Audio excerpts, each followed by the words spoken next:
Hi everyone, my name is Phil and welcome to Phil Does 3D.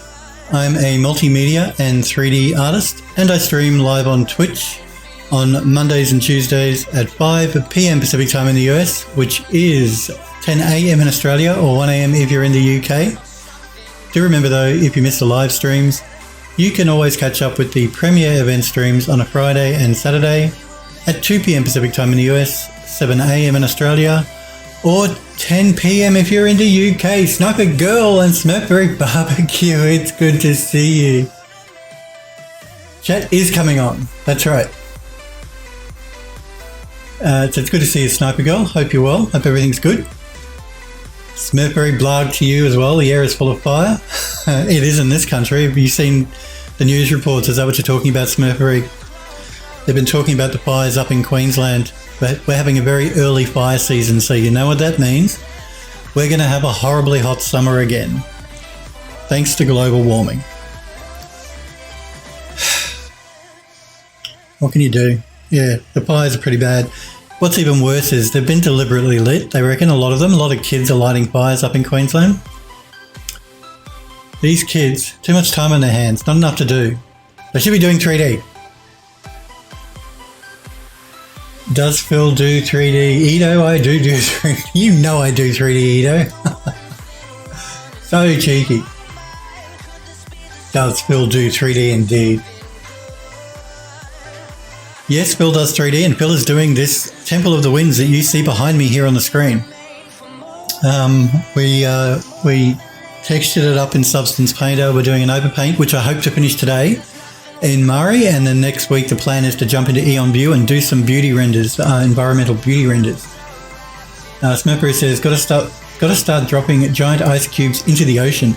Well, actually, I found it really interesting. They're using big planes, like it's not a passenger plane, but like a small passenger plane, like not a small plane, but not a big jumbo jet, but close. These really big planes, they're using them to drop the fire retardant. That's the first time I've actually seen these really big planes being used. I mean, maybe they have before and I've just not paying enough attention, but yeah, I thought that was really cool. Well, interesting to see these huge planes flying over the fire and dropping the fire retardant. Sniper Girl says, everything went well, that's good to hear. My grandmother's procedure and my mum's procedure went very well. They actually removed most, if not all of the blockages in the arteries in her legs. Good to hear, that's great news. They can do amazing things now, these doctors. So that's really good. I'm pleased that it all went well, Sniper Girl. Having my friend recently go through troubles and having to have a major operation, I know how stressful it can be. So, Lurking, by the way, says, how many materials are you using for that model? Quite a few. I couldn't tell you off the top of my head. Probably maybe 20. Yeah, probably about 20. I am going to actually be bringing this model into the game that I'm working on with the studio in Unreal Engine 4, and I may do some atlasing when I bring it in. We'll see how we go, see how it performs. But yes, Lurking, by the way, about 20 or so, I'd say, at a guess. Smurfberry says, in before chemtrails. That's right. Grandfather, not grandmother, Sniper Girl says. Okay, Edo says, I hate animating. I do too, Edo, don't worry. You guys saw when I created the cinematic for the using the Unreal Engine, and I had to animate that eagle. I hate animating too, and I'm not very good at it. You regret life now, Edo? I don't regret life. Lurking says nice. Edo says, I think we all hate animating. Sorry. Sniper Girl says to Edo, I think we all hate animating. Some people like animating, and friends of mine like it as well. Just catching up in the Discord here. So do remember, guys and girls, if while I'm working you have any questions, please feel free to pop into chat and ask me. If I can help you in any way, I am happy to try. If you just want to pop in like these guys and girls and say hello, that's always welcome. But if all you want to do is watch, that's completely fine. I get that. Many times I do not want to talk to the streamer, I just want to watch. Maybe I'm doing something else, or, you know, I'm not meaning to be antisocial, but yeah, maybe I'm just doing something else. I'm just going to do a little bit of a turnaround here of this model for anyone new to the channel. wants to know what it looks like, wants to see it, all that sort of business. Oops. There we go. This is the model. I'll zoom in a bit here so you can get a better look at the textures as well. This is going to be a fountain, so we're going to have water coming out of this when I do the beauty renders. And these little urns here around the outside, they're going to have fire coming out of the base of them. Because why not? And we'll probably end up using V-Ray's Phoenix for that, their particle system.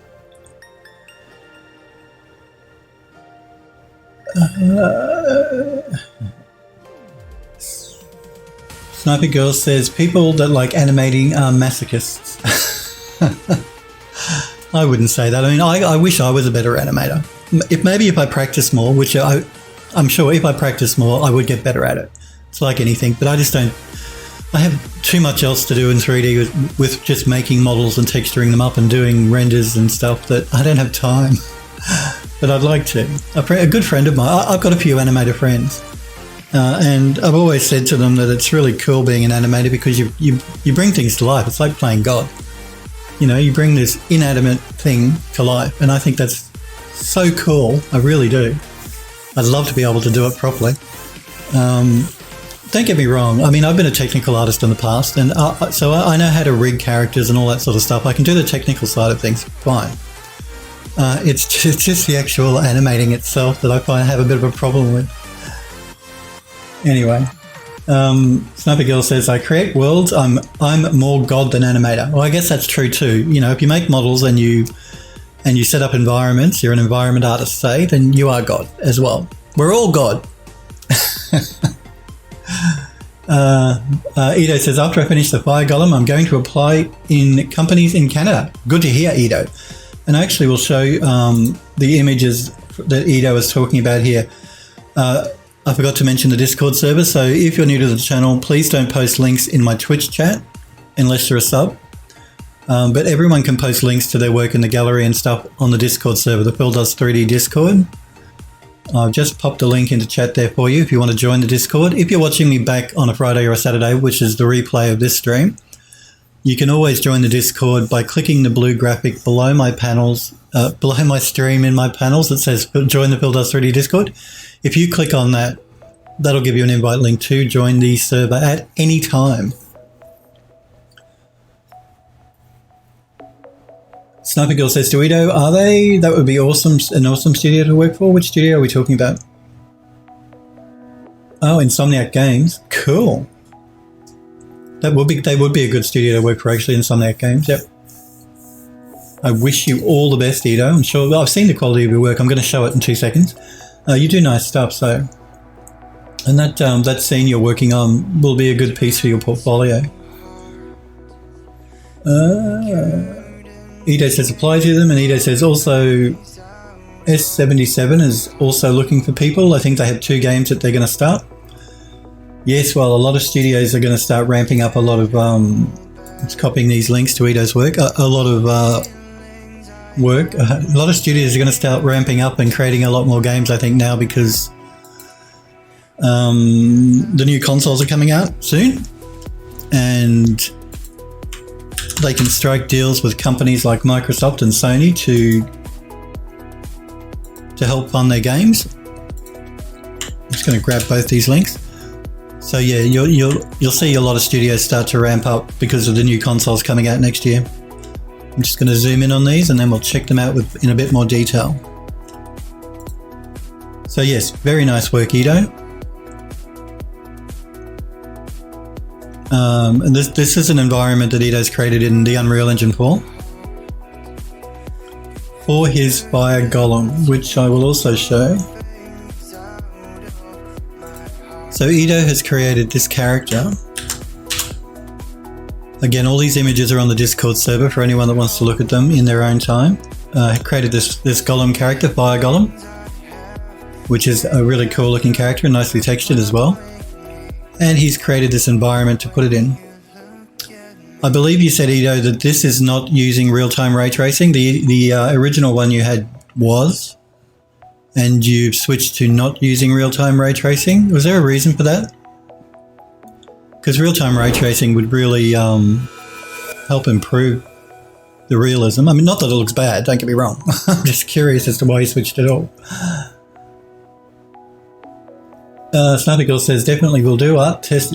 Sniper Girl's had 2 art tests recently for 2 studios, so there you go. Sniper Girl says, definitely will do. Art test I did for Vicarious would definitely match Insomniac style. Edo says, yeah, I have a friend at Insomniac and some connections at S77, but I want to go to Canada. It always helps to know people. No, you don't need to know people to get a job in the games industry. I knew no one in the games industry when I first started working in it. So.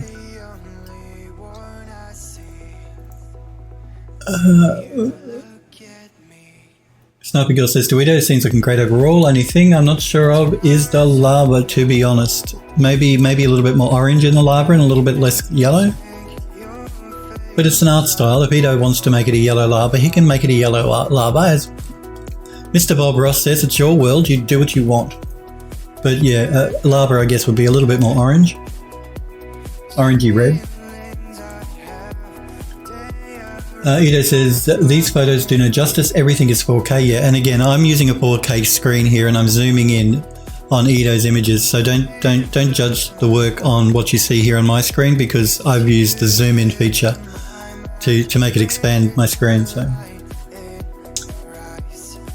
Edo says, ray trace set my PC on fire. It'll do that, but it can make things look very pretty.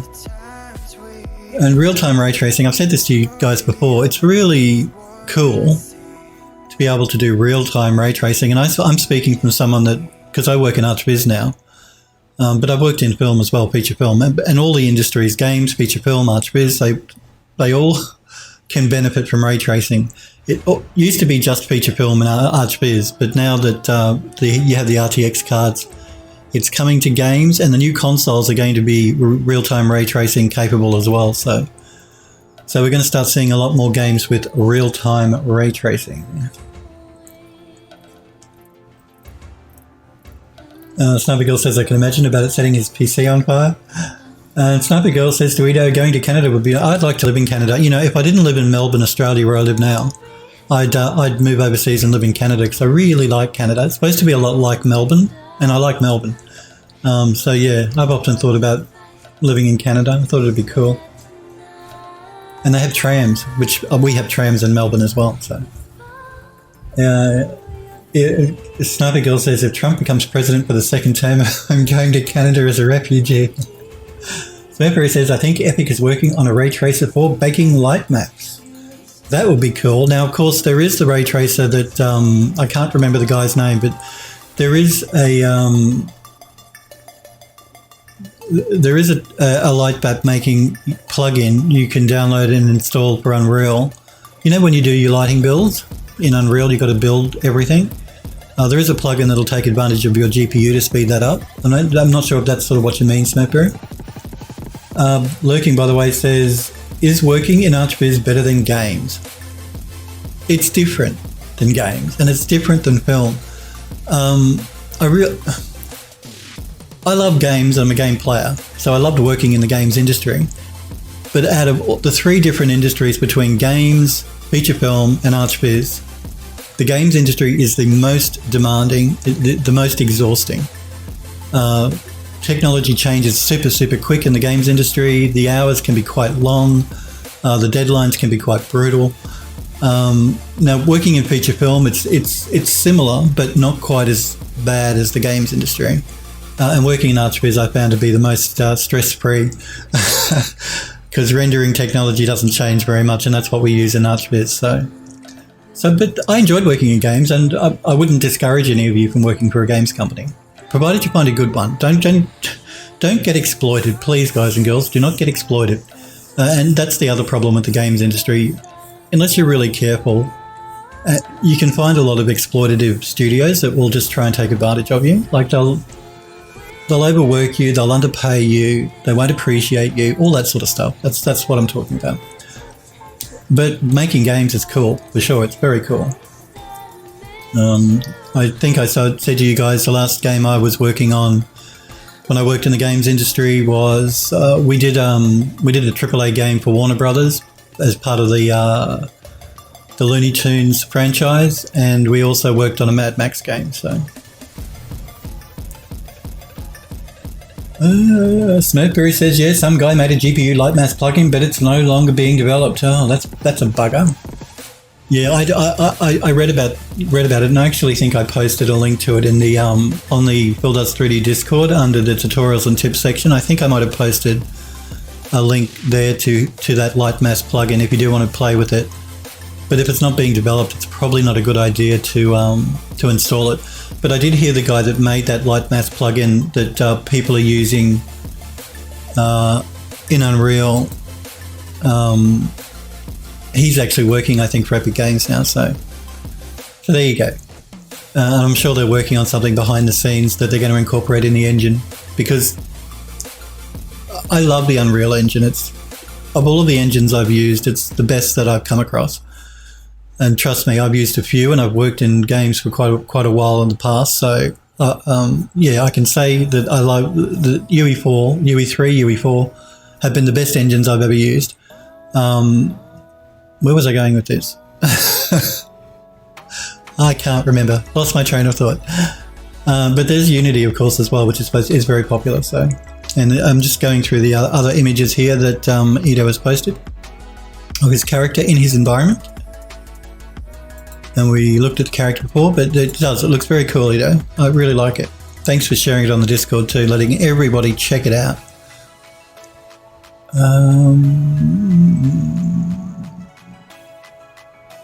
So that's right, we were talking about building. That's the slowest part of when you're doing a game's, when you're compiling your build, is doing the build of the actual environment. Depending on how big and how complex the environment is, it could take, well, you know, the House on the Hollow game that the studio I'm working with are working on. Just what we have so far, that takes approximately, I think it's 7 hours to build.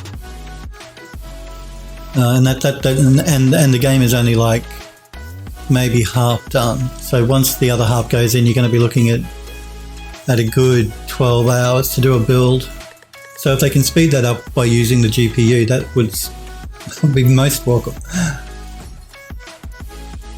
No problem lurking, by the way. Ido says, that's when I'm leaving the company I'm at the beginning. That's why I'm leaving the company I'm at. In the beginning, everything was great. Isn't that always the way? They all start off very nice, and then, you know, yeah, no, don't work for a company that's going to exploit you guys. Don't. There's plenty of work around. And once you've got a few projects under your belt, it gets much easier to find alternative work. So I know initially when you're trying to get into any industry, it can be hard. But once you've got some experience and some work in your portfolio, then it gets easier and easier. Ido says, but they want to underpay me. Well, don't put up with that. I've said don't get exploited. Don't. You got to go. That's right, Ido. If they're exploiting you, you go. Don't work for them. I mean, yeah, don't. I've been at the studio I'm at now for about 7 years or so. And the only reason I've stayed with them is because they treat their staff really well, you know, because I've worked for a real few horror shows in the past. Some of the studios I work for, some of the people that have been running them, some of the directors and the owners, they've been nightmares. Not naming names, but some of them have been bad.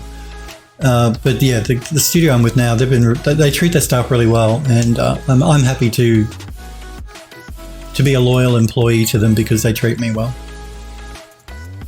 And I'd make sure if I did want to leave that I gave them plenty of notice, all that sort of stuff. Yes, you've got to go, your Sniper Girl says. Ido says, no, not leaving the stream. No, don't leave the stream.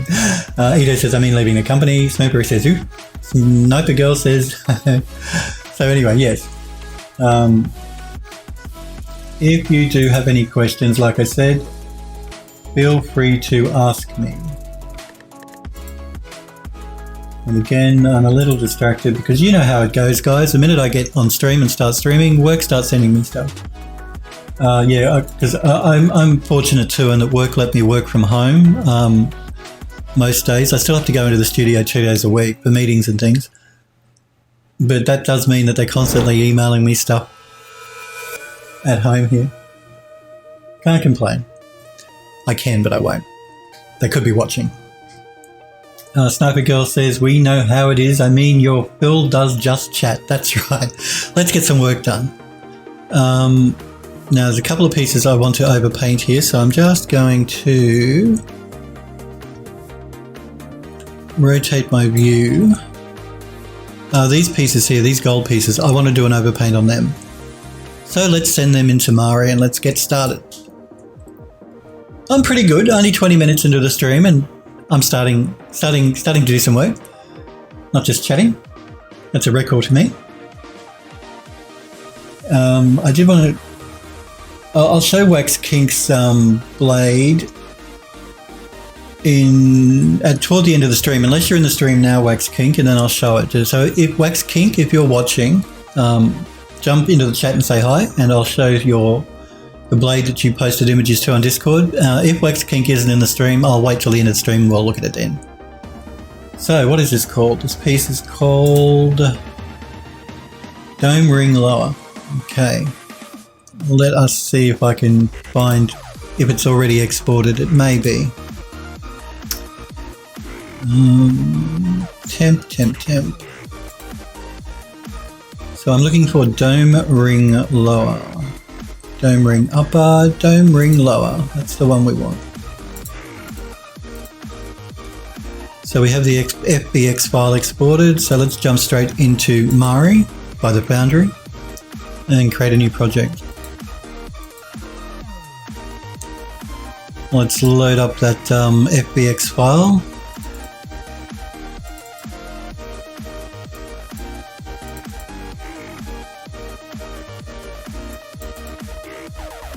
So it'll be this one.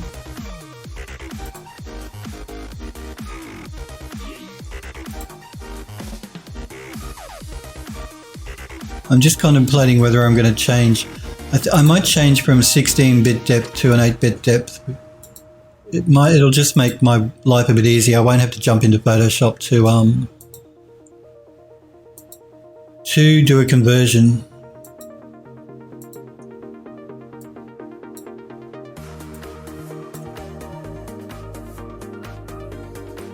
So just give me 2 secs while I go through this to make sure everything is changed to 8-bit. Mari can go all the way up to 32-bit, by the way. Again, anyone that doesn't know Mari is a program made by a company called The Foundry. They're a UK company. Mari's used a lot in film because you can paint huge textures. You're like, 128K, that sort of thing, size textures. So it's used a lot in film development. Feature film development. That looks good. Let us create a new project. And I'm using it just to do an overpaint on the textures. I textured up in Substance Painter. I just want to add like dirt layers and stuff to it. So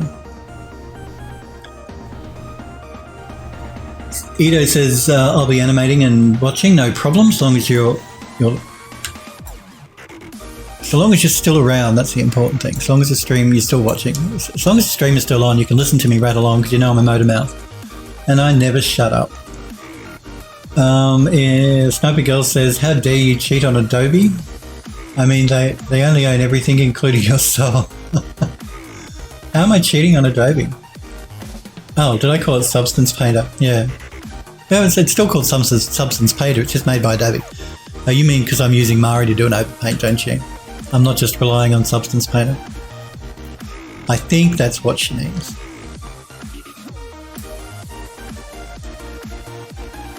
Android Lust, good morning to you too, Android Lust. Hope you're well. Good to see you.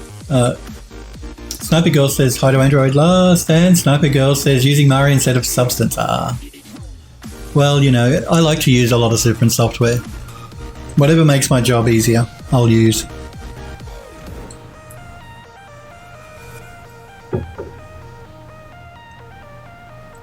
And that's why I'm always interested in anything new that you guys want to be posted in Discord here, Edo.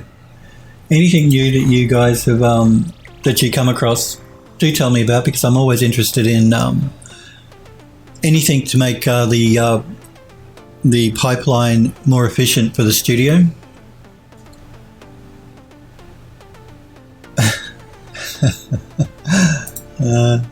Okay, so let's bring in some textures so that we can start doing an overpaint on this. Textures. We want dirt and graffiti. I'm going to bring in just a couple of these PNG files. And again, I know I've said it before, but if you're using Mari and you want to load up like 200 textures, don't fear, you're not going to run out of memory, because Mari does not load the textures in at this stage, it just creates a thumbnail. So never fear, you won't run out of memory just by importing a lot of textures to use initially. I'm just going to import the texture map for this piece of geometry.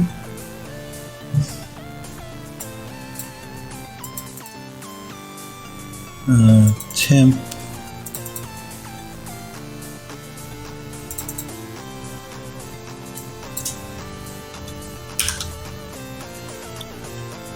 Now I've got to make sure I get the right one here, because we've got two base color.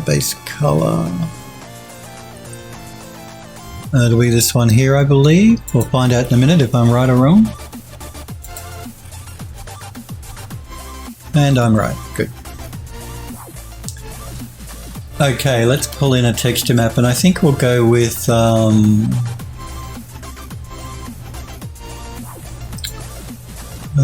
this one.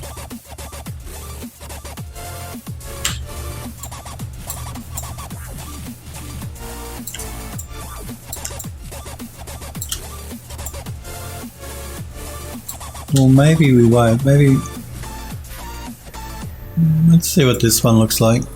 Yeah, we might go with this one instead, I think. No, maybe not.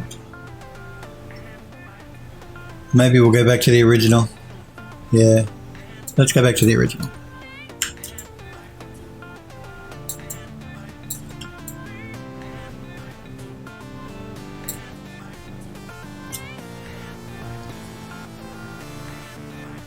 It's a ring, that's right, Snapper Girl. It is a ring. Well spotted. I'm just going to create a new layer for this, so if we don't like what we've got, we can remove it. I'm just going to do an overpaint here.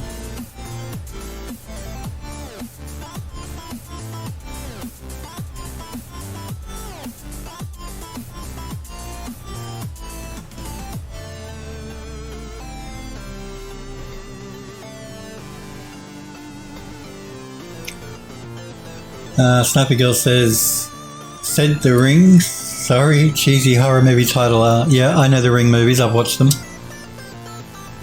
Not terrible, but not great movies, you know. Creepy girl with long hair over her face. Crawls out of a well, I think, from memory. Let's press B to bake that down, because remember with Mari, unless you set it up to auto bake, you must press the B key to bake it down. Just going to scale that back and move that off to the side for a minute. Let us add an adjustment layer.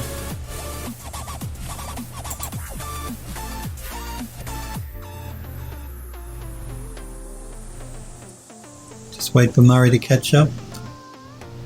Actually, I'm going to undo that. Snapper Girl says movies. They made more than one. I think they made 3 from memory. I think they made 3 of those Ring movies. If you can believe it. 3 of them. Yeah, because Hollywood just don't know when to stop. I'm just going to pull back on this a little bit because I don't want it to be quite so dirty. Just want a little bit of dirt in there.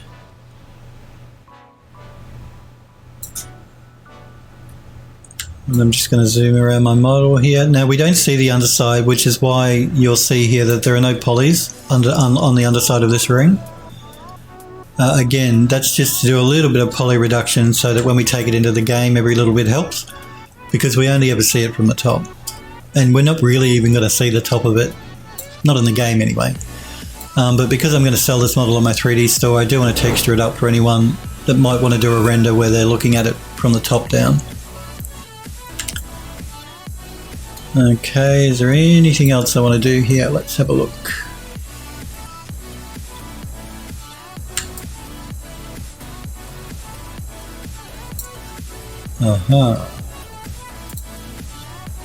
Yeah, and again, we've got a bit of texture stretch, a little bit of weird texturing happening through the sides, but the sides are never seen either because they're covered up, so it's only the top that's ever seen. The same with the interior ring, it's never seen either. That's why the texturing here is not great on the interior ring, because it was only ever the top of the ring that I'm concerned about.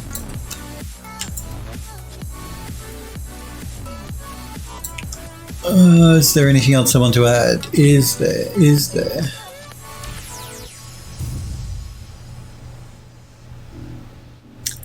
I don't know. Probably doesn't need anything else. I'm just looking through some of my textures here to see if there is anything else I might want to throw down.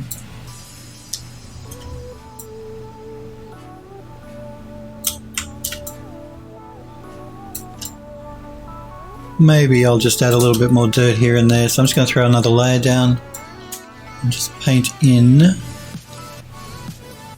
a little bit of crud here and there.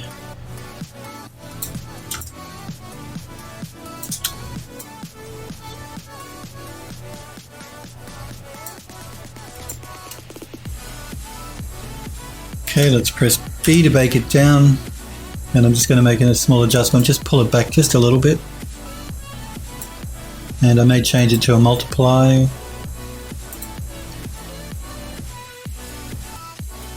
No maybes about it, I will change it to a multiply. Totaku says, I died, so here is a host. Well, if you're hosting the channel, thank you, Totaku, I do appreciate it when you guys host me. Do remember, if you're new to my channel too and you enjoy the stream, to follow me on Twitch. That way you'll get notifications when I do go live, but my schedule never changes. It's every Monday and Tuesday, 5 p.m. Pacific time in the United States is when I'm live. Android Lust says, awesome. Were you streaming to Taku? When you say it died, I'm assuming maybe you were streaming and your stream died? Or am I just misinterpreting completely? Okay, so I don't actually think this needs much more. I may just pull back just a little bit more. I just wanted to add just a general dirt layer to the top of that dome ring. So we're going to save the project, and I'm going to export the textures flattened. We're going to create a new folder called Painted, so we don't overwrite the original, just in case we ever want to go back. And we're going to call this one, what was it called? Dome Ring Lower. Dome Ring Lower. Whoop. Lower. Gold. Painted. And we're going to save it as a PNG file.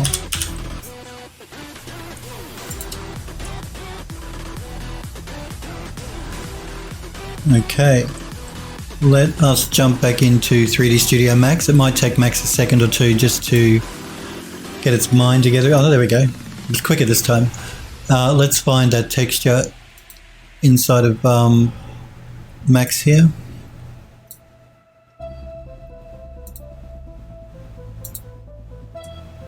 And it's this one here, and it will be this one here.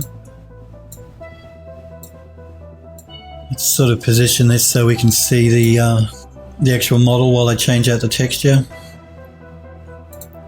And we want the painted version. There we go. Now you'll notice what that's done is I'm reusing the same texture on both of these pieces of geometry. so I don't have to texture up the second one because it's reusing the texture from the first one. And again, I'm doing that to save on texture memory when we bring this into the game engine, just in case you're wondering. But dirtying it up just a little bit just helps to add a little bit more interest. I might... Yeah, let me just quickly jump back into... let me do a quick save here. We're going to jump back into Mari for this piece. I'm just going to see if I can just make a couple of tweaks to the texturing. Totaku says, yeah, I was streaming, but I'm tired now making kit bash. Okay, your first kit bash. It's actually a lot more work than people would first think to do a kit bash, to make a kit bash, because you got to think about what you're making. I know that doesn't make sense. I'm not explaining it very well. You really got to constantly be on guard as to how you're putting stuff together for the kit bash, so that people can put the pieces together to make something. So it's harder than just modeling something. Snappery asks, what were you kit bashing? And Totaku says a bunch of beach assets. Cool. Are you going to be selling them to Totaku, I'm assuming, maybe? So I could use later UVs and... Okay. Sniper Girl says, has 20 materials, but yep, got to save textures. Hey, I said I might create an atlas, a texture atlas. We'll see how we go. The number of textures is not so much of a problem. Oh, well, memory is the problem. But it's draw calls. The more draw calls, the slower the engine will start to get. Having said that, though, DirectX 12 and the new game engines, they can handle quite a lot of draw calls. Quite a lot.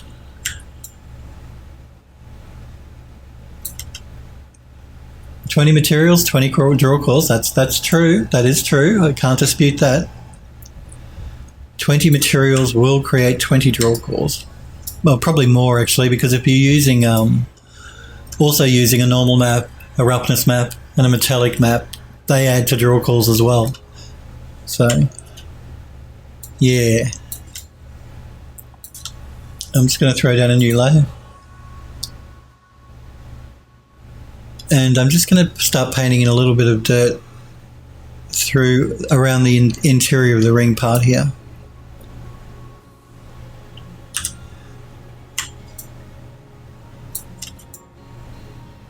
Just here and there.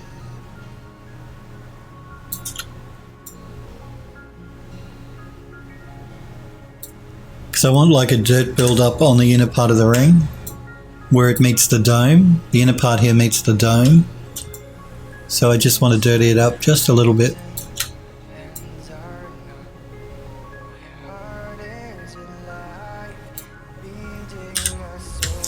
Because you will get water will have run down that dome and taken dirt with it, and the dirt then will accumulate on the inner part of the ring at the base of the dome. So that's the reason I'm sort of adding dirt here.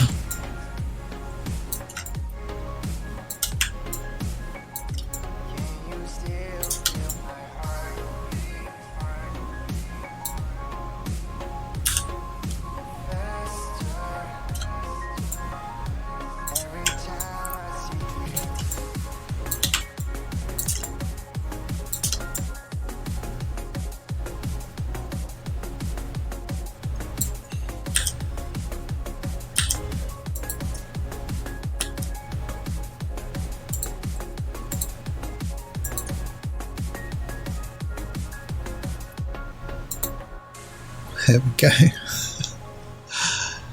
Ah, dear. Oh, I hit the wrong key. That was the problem. I accidentally hit the wrong key.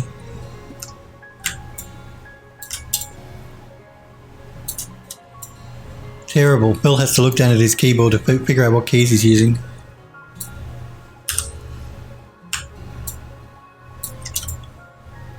How unprofessional is that?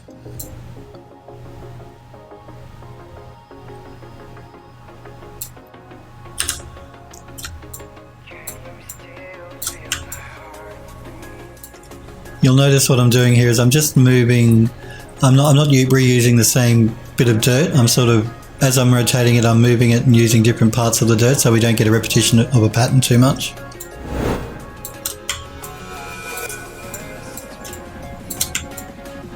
And I am skipping some spots here and there. I'm not putting a dirt ring all the way around the outside. I'm just hitting it here and there.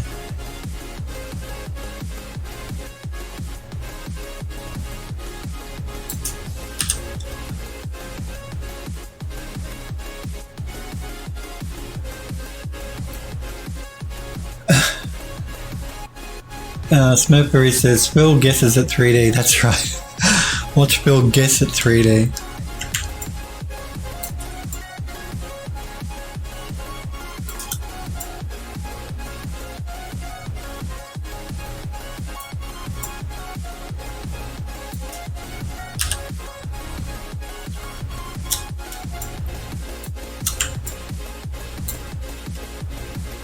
Sniper Girl says, have to look at the keyboard means you're not a real 3D artist. I know, it's terrible.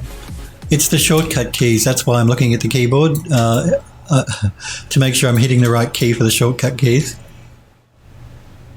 Unlike before, that key that wasn't supposed to be the key I wanted. That fake key.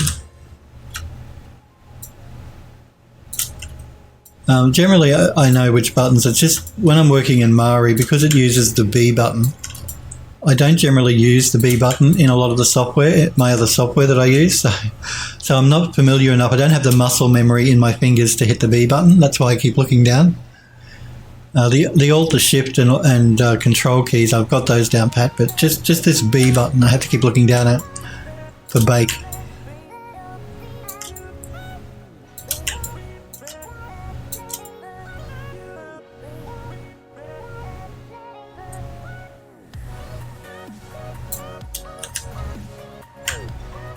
I know. I'm not a true 3D artist if I've got to look at my keyboard.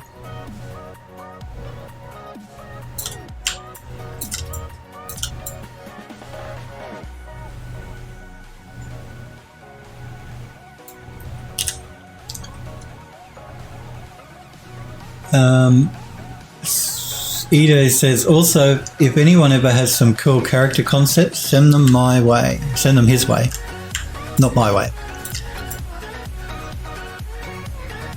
Let's move it up to you.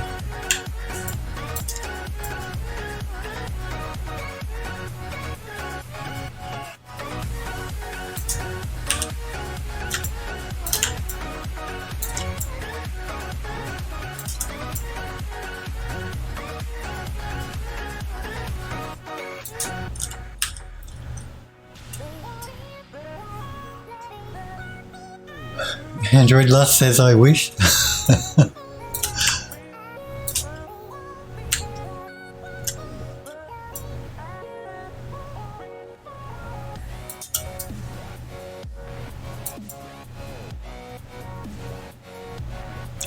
Now, if we do start to see a bit of a repeating pattern here, we should be able, we could do an overpaint on it like that, so that the repeating pattern isn't obvious.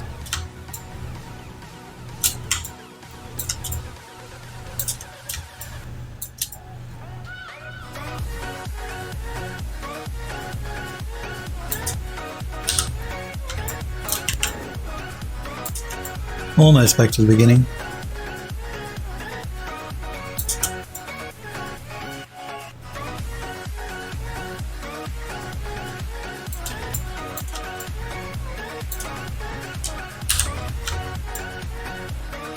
And that might be okay. I don't think we need any more. I might just switch it out to a multiply. And just pull back a little bit.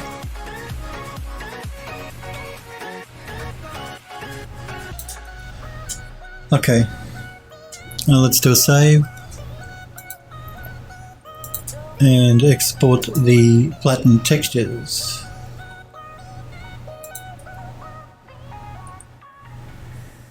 And we're just going to overwrite the other one that we had.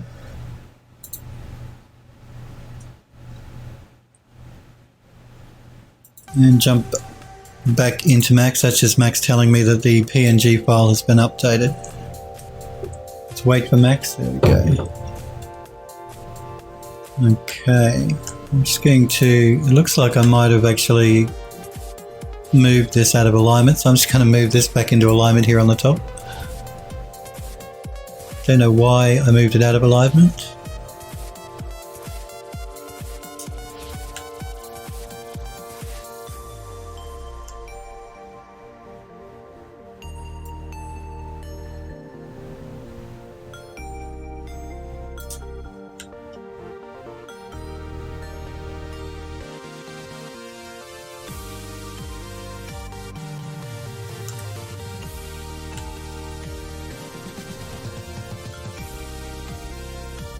Okay, should be back into alignment.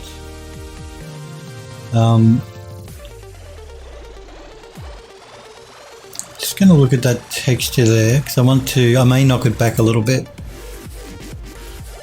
It's showing up quite dark.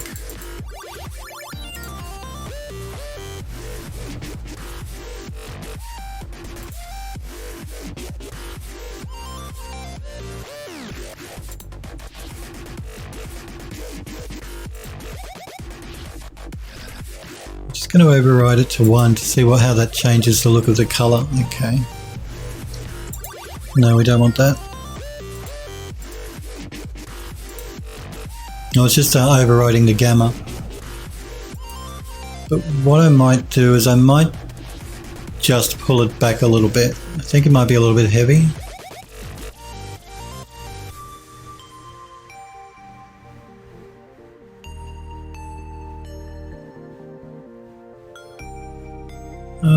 Yeah. I'm just trying to look at it and decide whether I do want to pull it back. It can be difficult to tell.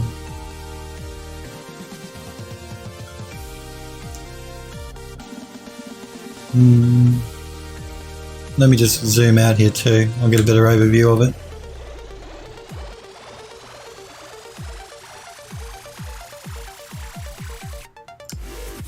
Maybe just a little bit. Maybe we'll pull it back just a little bit. Just waiting for Mari. Because you see here in Mari, it doesn't look quite as dark. It's the gamma difference between the way Mari works and the way Max works. So we could either fix it by changing the gamma on the texture in Max or in Photoshop. But we'll see if we pull it back a little bit more.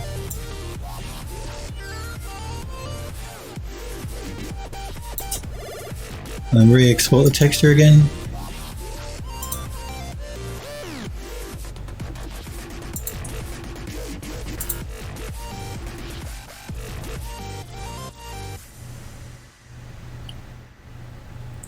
Sniper Girl says, well, acceptance is the first step.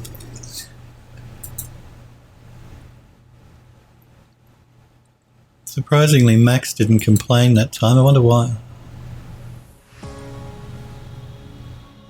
I'm just going to go in and make sure that Max did reload the texture.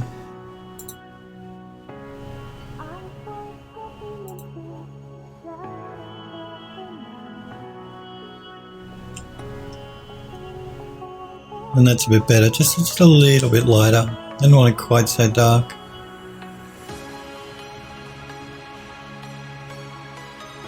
Okay, let's work on these pieces now, these little decorative corner pieces. Because they're looking just a little bit too clean. And I know we have not exported these before, so I will save this out, export this out now. So we're going to export selected so we don't get the entire scene.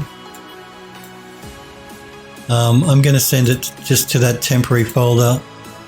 Now you might be wondering why I'm working in a temp directory for all my paint here in Substance.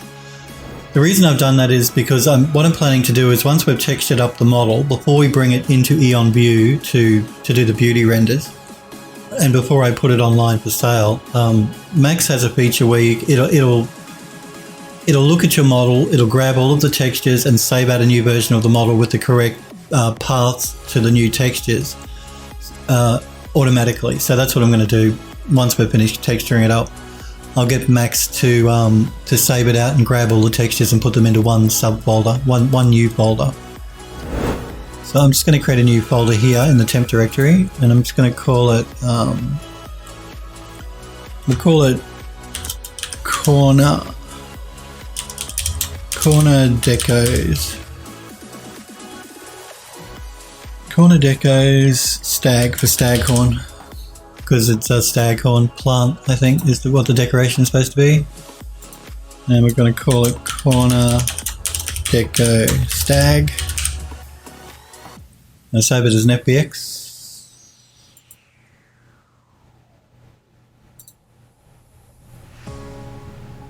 And jump into Mari. Make sure we save this. Let's create a new project.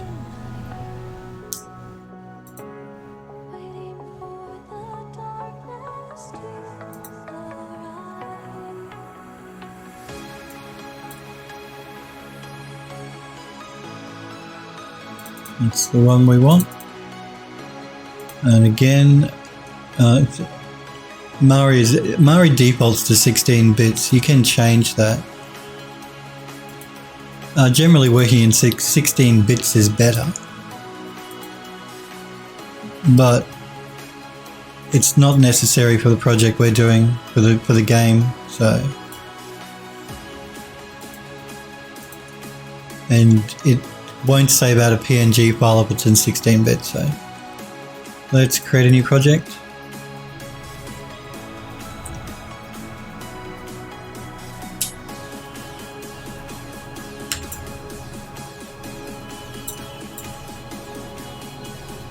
And let's load in the texture map for this. Now this is interesting. I can't quite remember what the texture map is called. Let's see if I can find it from memory.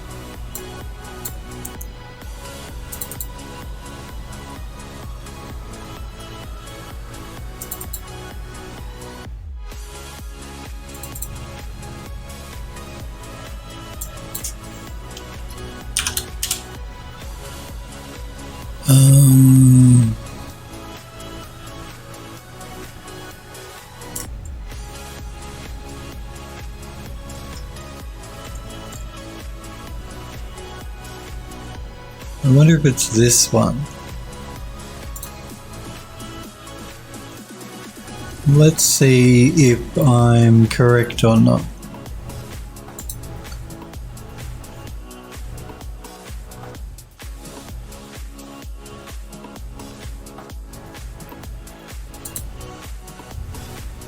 And I am correct.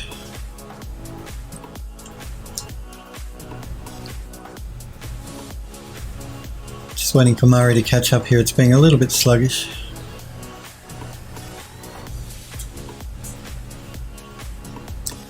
Why is she being so sluggish?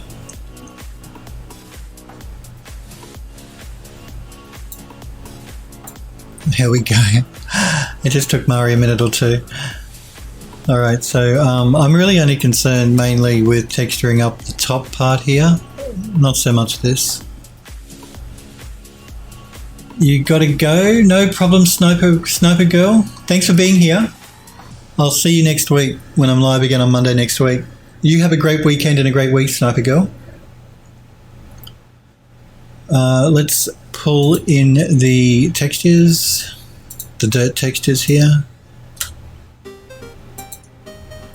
And I want to try and, I must avoid trying to make this look too unique because, again, we're using the same texture on all of the different pieces around the model. And if we put anything on here that looks too unique, people are going to notice that we're reusing it everywhere. So we're going to start by adding a new layer and just throwing down a general, a dirtish layer over everything. So let's have a look at this one.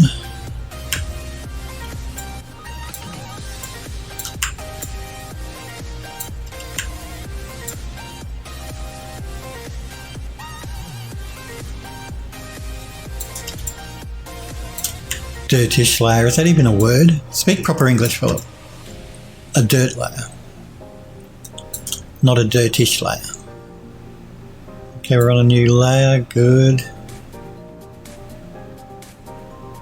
I do have masking turned on here as well. That's that red, orangey, yellow, pinky red that you see there. That's just to stop me from overpainting parts that I don't want to overpaint.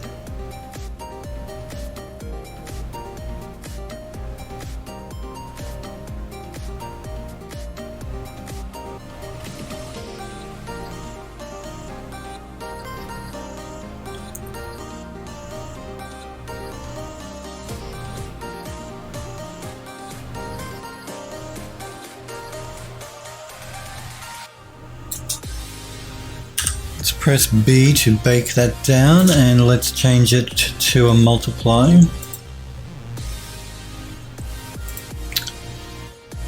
And pull back here. So it's just subtle. Ugh. Maybe like that. Let's throw down a new layer. Let's grab no,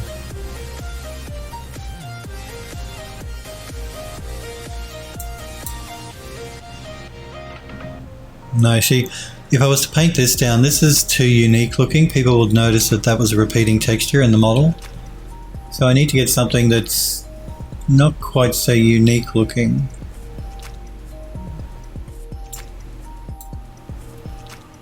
This would probably work.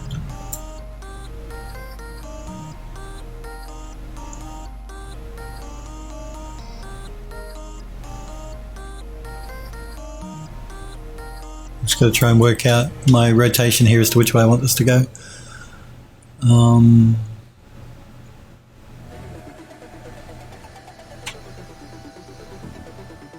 know what I can do. We're going to scale it in just a little bit.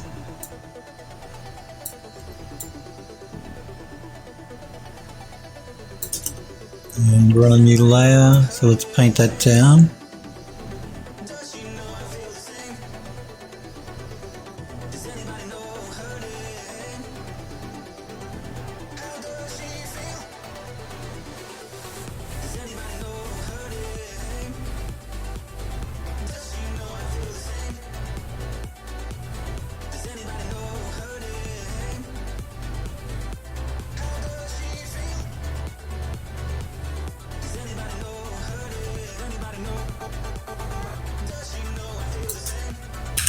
Press B to bake it down. Again, we're going to change the blend mode to a multiply and pull it back.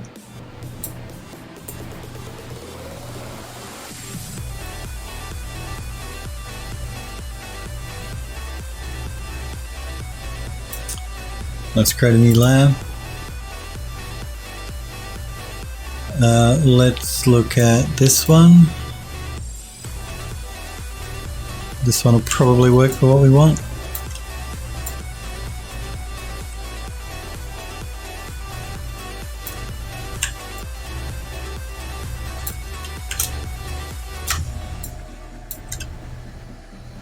So we're on a new layer again, good. I'm just going to paint this one in.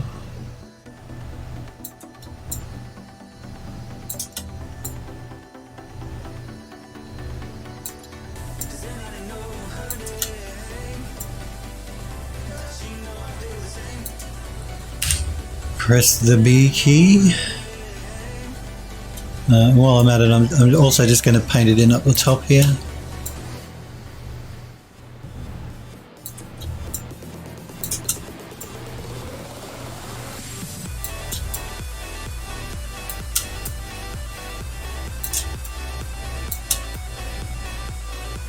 And the B key.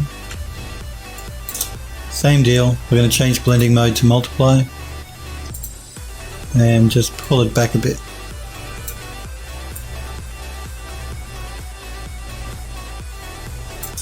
Okay, one more layer.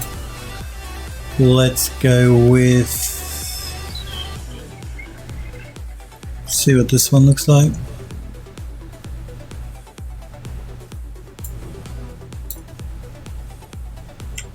Scale it up a little bit.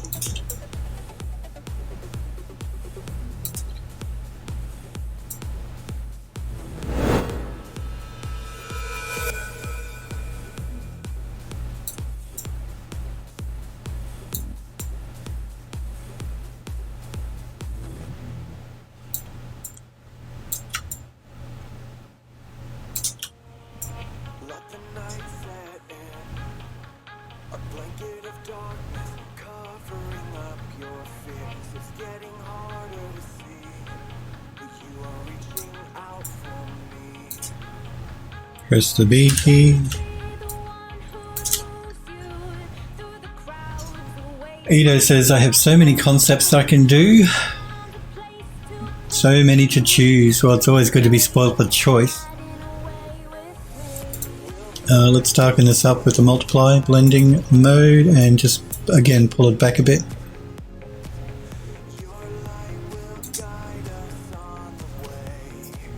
Okay, I think that's probably all it needs. I could do some overpaint on the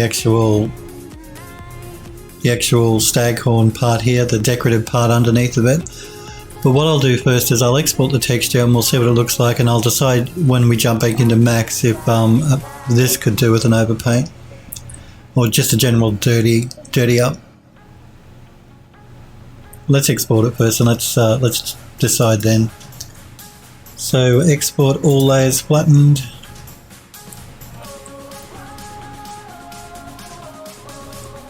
Let's create a new folder. We're going to call it Painted. And we're going to call it Temple Winds.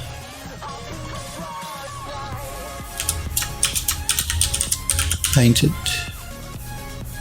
and save it as a PNG file. This is actually a JPEG file originally. I wonder if I should resave it as a JPEG. Yeah,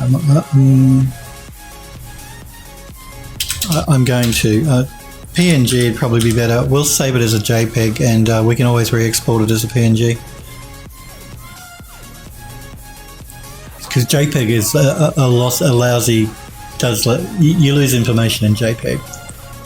PNG is a lossless format, so it is better. But the original file was JPEG anyway, so JPEG is trash, Android. Last time, I'm not going to argue with you. JPEG is trash. It is. Which is why we probably will jump back in to Mari in a minute and save it out as a PNG. But just so we can test it here quickly, we'll leave it as a JPEG so I can see what it looks like. So that's this one here. We want to look at the painted version.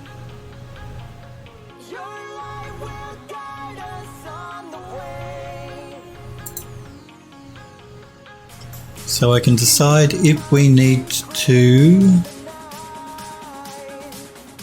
dirty it up some more. And I think it probably could do with being dirtied up a little bit more.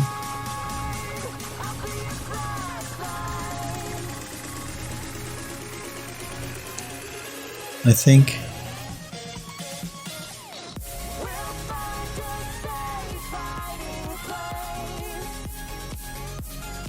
Yeah, I think it could do with maybe just a little bit, make it a little bit dirtier.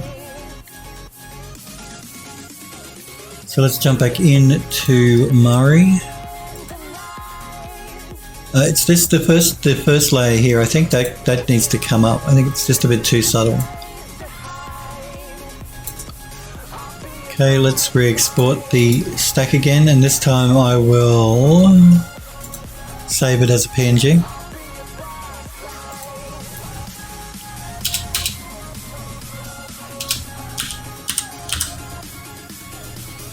PNG is lossless, so it is a good format to use, and the file size isn't huge either. Compared to Targa or TIFF or something like that, the file size is much smaller. So for all those people that might be running low on space and things, PNG is good because it's the smallest file size but while being lossless. Let's wait for Max here. Let's jump back into our texture and load up the PNG version.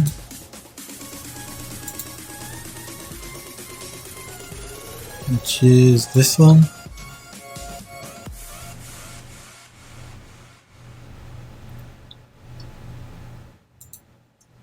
And that's a bit better, just a little bit, it was just a bit too subtle before.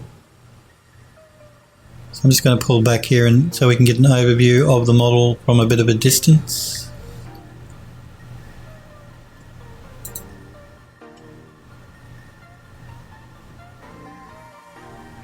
And that's better. Just darken those corners up a little bit so they didn't look quite so clean. They were just looking too clean. We could probably even go a little darker if we wanted to.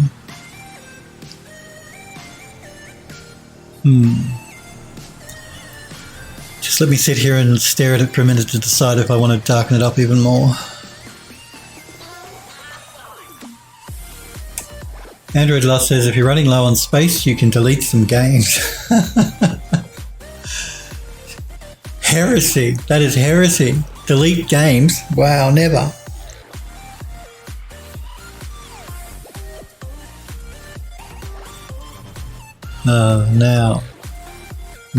Now. I've noticed a problem here. You see what's going on? The texture here in the background.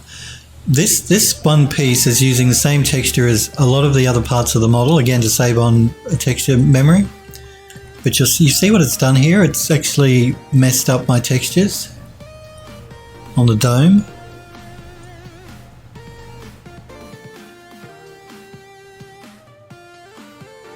And that's annoying.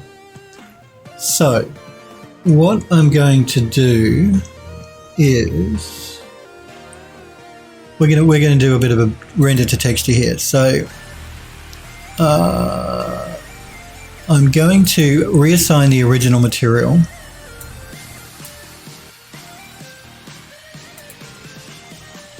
So just let me go back up.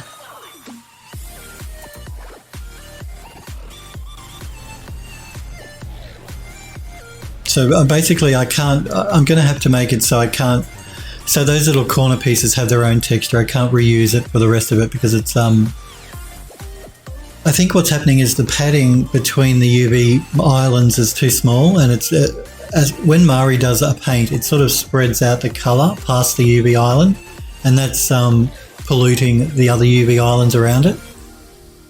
So I'm going to reassign the original texture. Now our texture is back to normal. I'm just going to isolate that one corner piece so it's just easier for me to work here in Max. And I'm going to...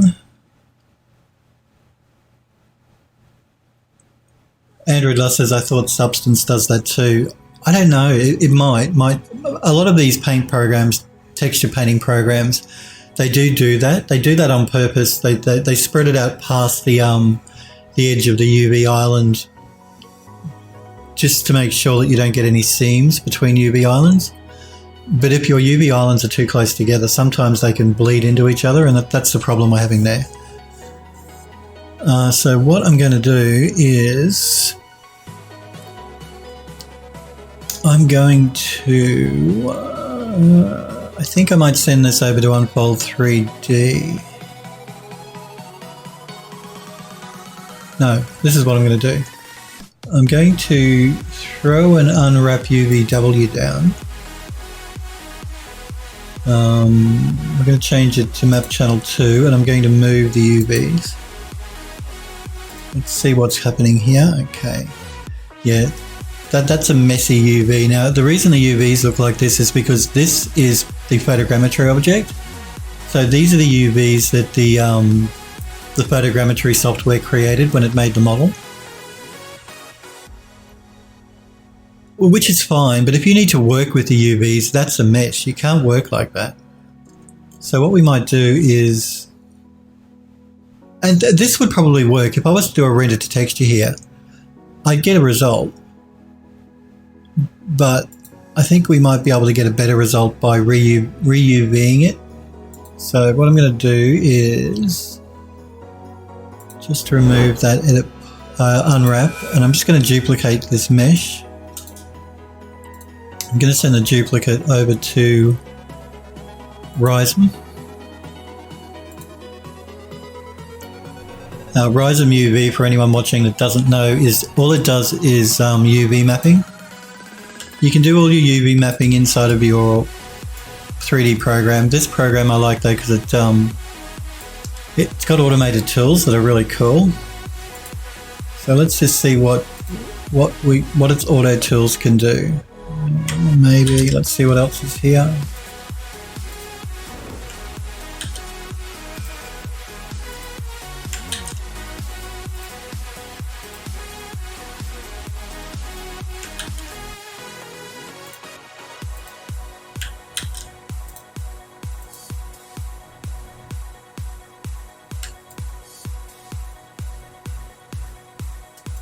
Let's see what that does. No, that's probably not what we want.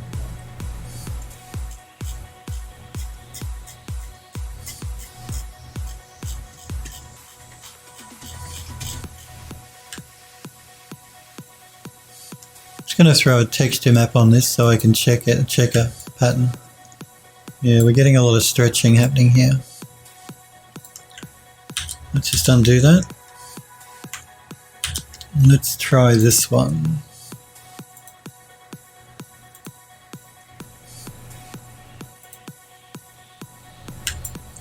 That's a lot better. We're getting a little bit of stretching happening here in the corners, but these corners here are hidden inside of the piece of geometry that sits beside these corner pieces, so that shouldn't be a problem. Aside from that though, the rest of the checker pattern, we're getting a little bit of squishing through the middle, but again, the texture for this piece of geometry is not patterned or anything, so it's pretty much just a flat color. So that little bit of stretching and a little bit of squishing is not going to be noticeable. Aside from that, it doesn't look too bad. And that UV map looks a lot cleaner and a lot better than the other one we saw that came out of the program, came out of the Photogrammetry software. Andrew Dust says, feels like I'm the only one that enjoys doing UVs. You are. I hate UV mapping. That's why I love this software, because it does it auto-magically for me. Now it has messed our UVs up, which is fine. That's what we were expecting. That's why I duplicated the mesh. So what I'm going to do here is throw an unwrap down, change it to map channel 2 and move my UVs. I'm going to double check that now, that's fine. Now I'm going to copy that unwrap, paste it on this one, the original. Make sure we're on UV2, good, and that's still good. Now we're going to do a render to texture.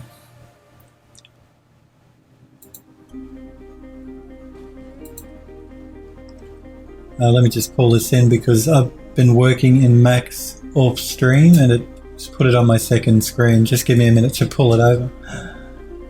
It's not Max is still loading it up, as you see, so when it finishes, when it lets me, I'll pull it into screen. If it lets me. I'll have a copy while I'm waiting.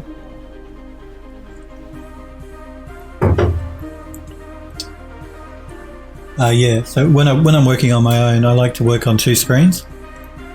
But obviously when I stream, you can only see 1 screen, so... so what we're going to do here is we're going to...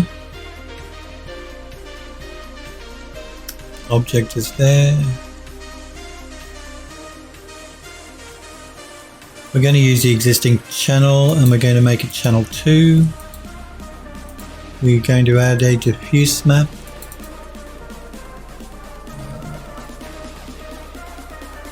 Size do I want this? I'll do a 2K. 1K would probably be big enough, but Just to be on the safe side, we'll go with 2K. Let's find the folder we want. We're going to be saving it as a PNG, and I'm going to call it, what do we call it? Corner Deco Stag. Okay, 24 bits should be fine. So we're using channel 2, the existing UV map channel 2, diffuse map, render.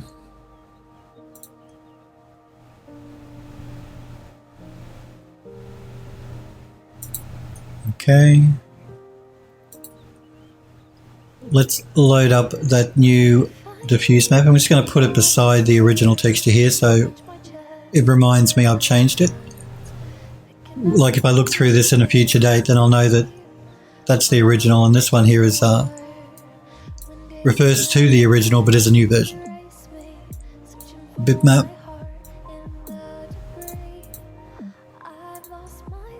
Corner Deco Stag. Just going to turn it on so we can see it in the viewport. Now I'm going to assign it to the model. It's going to look messed up. We'll fix that in 2 secs. So now if we go into our channel info, we can copy the UVs from channel 2 into channel 1. And we can delete channel 2 now. And we have our textures back, and it's a unique texture now. It won't affect the rest of our model. So I can delete this one.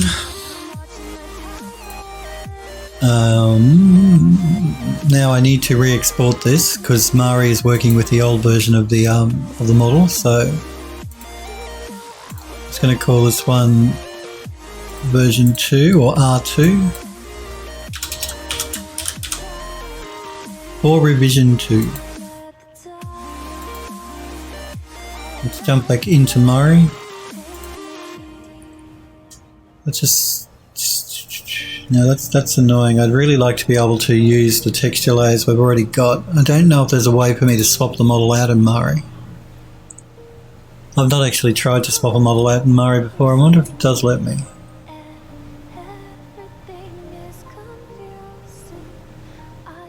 Actually, you know what would have been easier? Yeah, that would have been better. I'm just going to jump back into Max.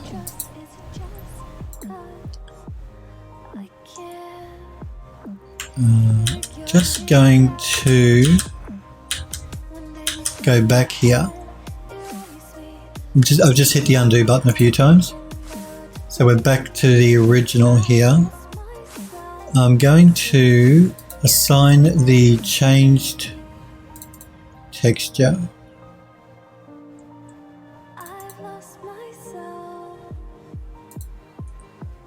which was, I believe, this one.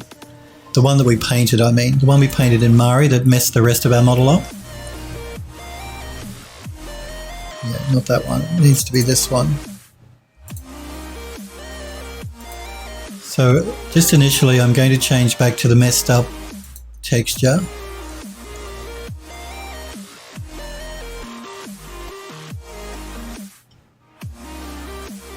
No, is that not correct?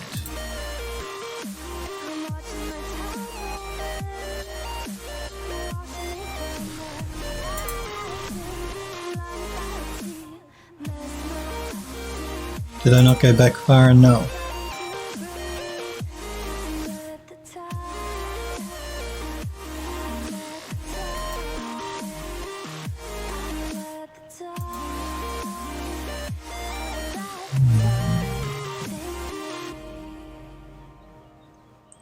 Okay, so what I'm going to do here is I'm going to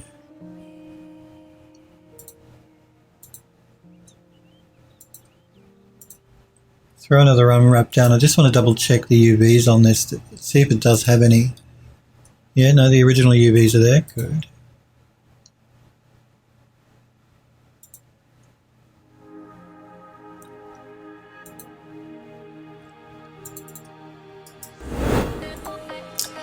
So what I've done is just reassigned the original texture we painted up in Mari. Now that I've done that, we can do another render to texture with the painted version.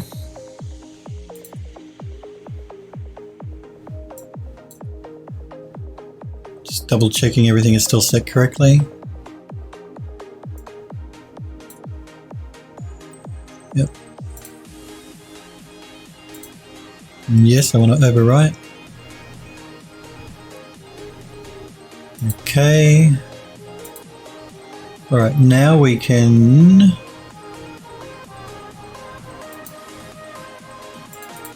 load up that new version of the texture we just rendered out, which is this one. Let's assign it to the model and copy our channel info over again and delete the old version. I delete the second UV map channel because it's not being used, and every UV map channel you add to a model does add to the size of the actual file. So if you're not using it, you're better off removing it just to make your files as small as they need to be, because they don't need to be too big. Okay, let's delete that.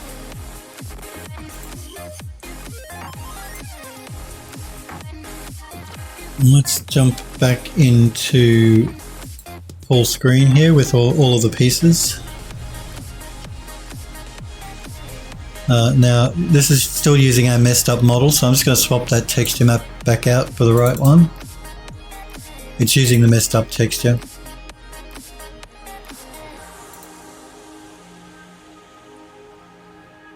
So let's go back to the original. And so we fix all of that up.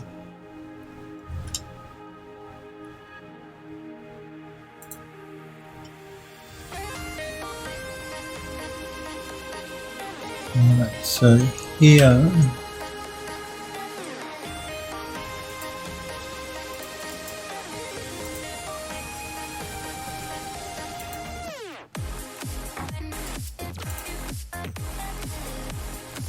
let's open my material up again.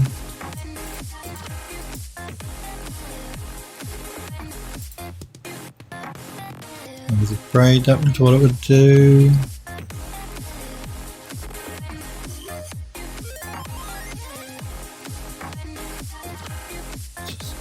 Going to isolate this and see if I can't work around this problem.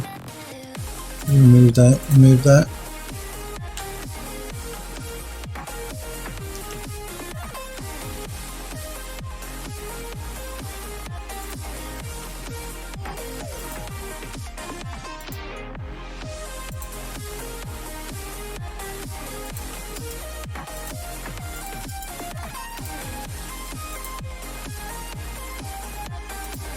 Right, so because all of those pieces were using the same large texture map that is used for the dome and everything else, and because we rendered out a new texture and new UVs for those corner pieces, I'm just going to have to go through now and make sure that I repeat the steps we made before on all of those corners, just so that they use the same texture, because the others are still using the original texture.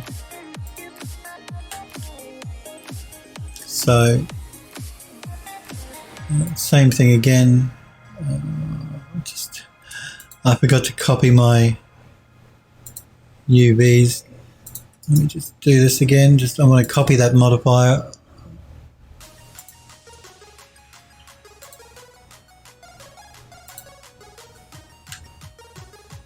Just paste it here. Assign the updated render to texture. And copy over our channels.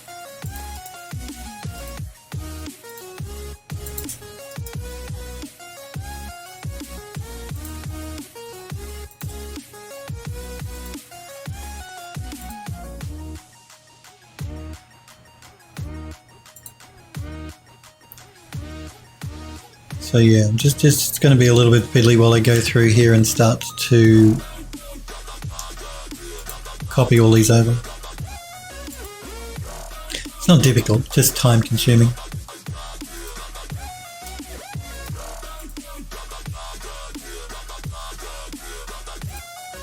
Repetitive.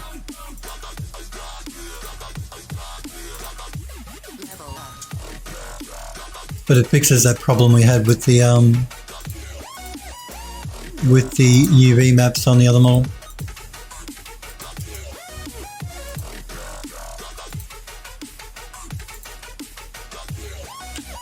It's not too bad. Even though we have added another texture, separate texture, it's being used over and over again on all of the different pieces, so it's not the end of the world.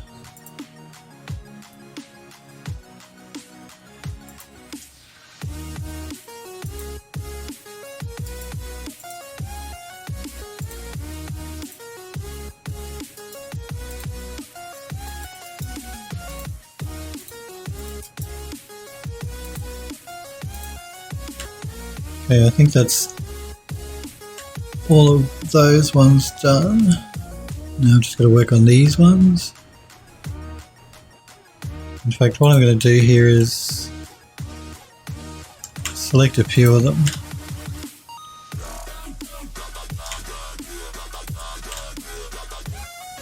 Okay, let's just isolate that.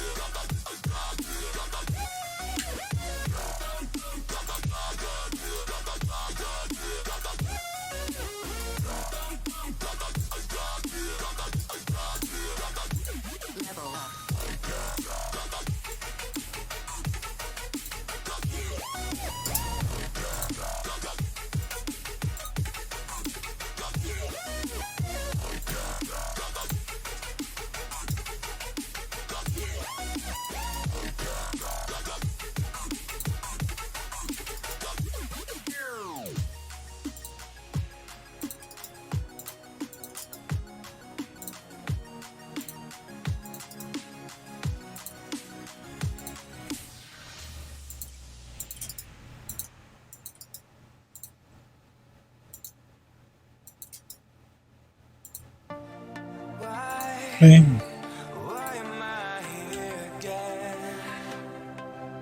We'll start with the big ones, then we'll move to the small ones down here.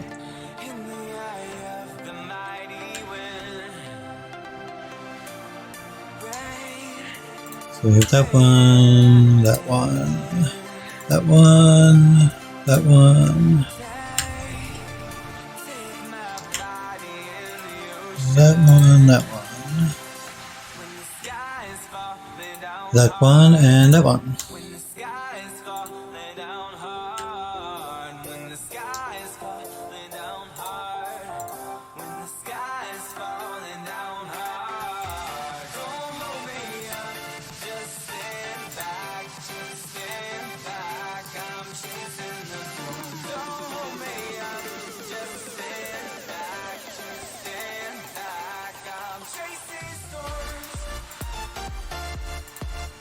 And this is why I designed these columns the way I did, so that I could, in pieces I mean, so it was easy for me to make adjustments like this to them. Now let's assign the new texture.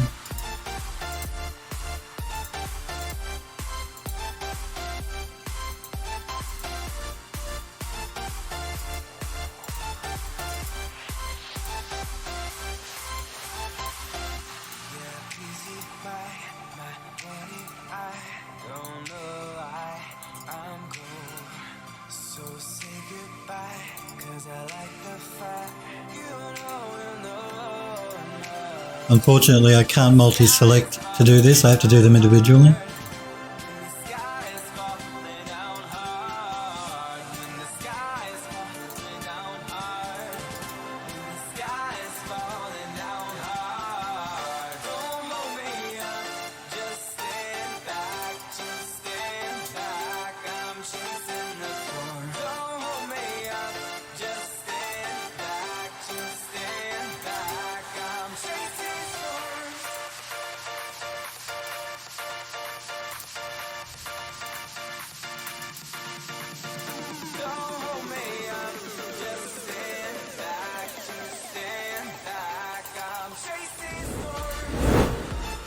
But it doesn't take too long.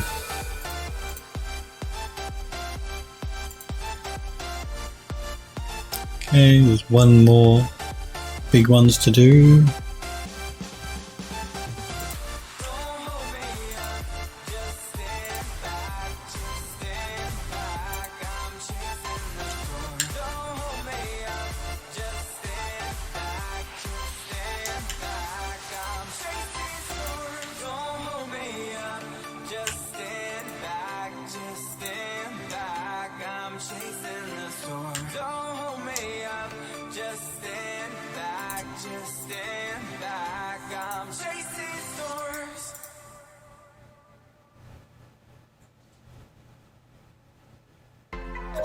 Andrew Loss says, do you ever take a full day break from 3D? Yeah, I do. Yeah, I do. I don't work constantly. Like on the weekends, maybe on a Saturday or a Sunday. It depends on what projects I've got going on as well, Android Lust, like how, deadlines, that sort of thing. But yeah, generally on the weekends I won't. I'll sit down and watch movies or a TV series on Netflix or something. So I do. There are days where I don't do 3D. But I enjoy doing 3D, so I don't mind working a lot. But no, I do have days where I don't. Because you don't always feel it, you know? I mean, even if you love what you do, there are some days where you just don't feel like doing it. So, sign the material. So yes, there are some days where I don't do 3D.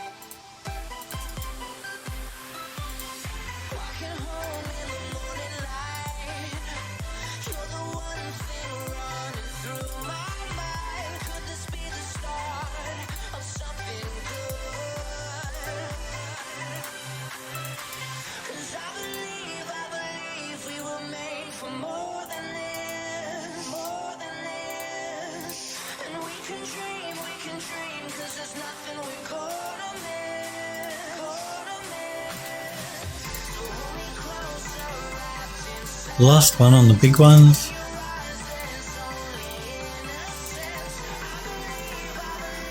Okay, let's jump out of isolation mode.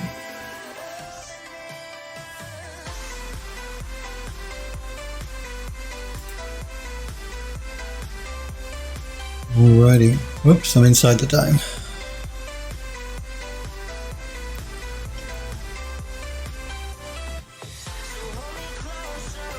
Okay, so we've just got the inner ones to do now. Just before I do though, I'm just going to do a quick save here because you never know and I don't want to risk it.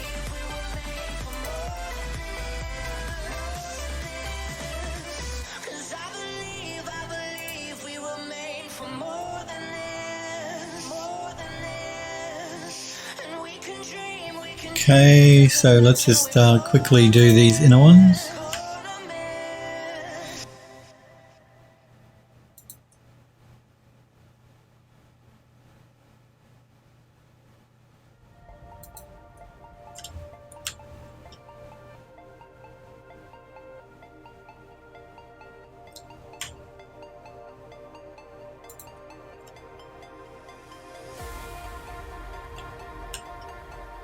Getting a bit lost here, okay.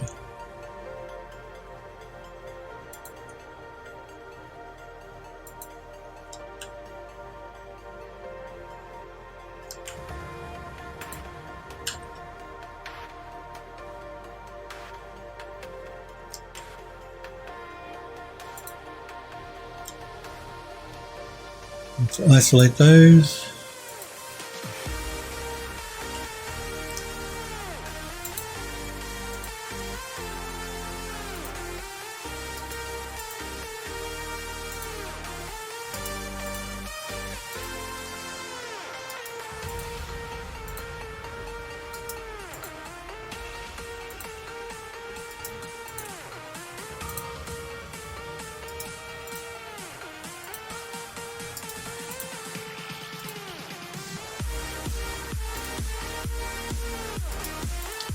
Sign the texture.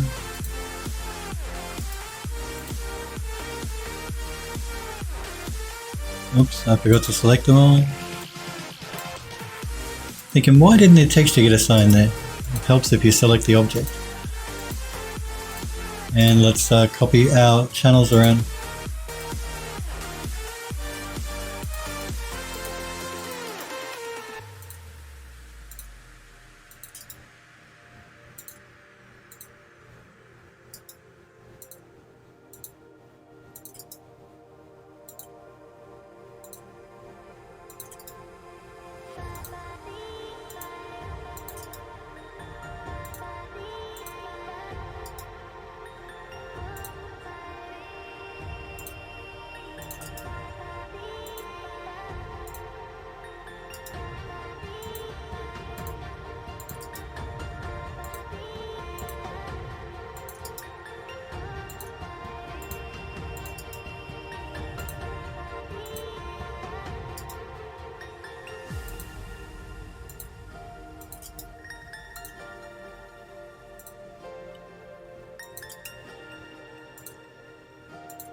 Okay.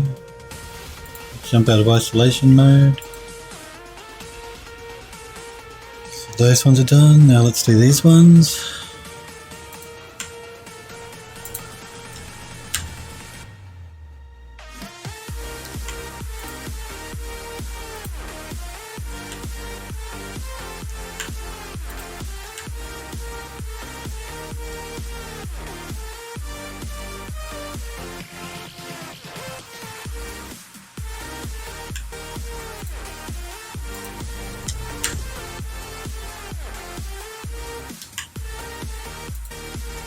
Jump back into isolation mode.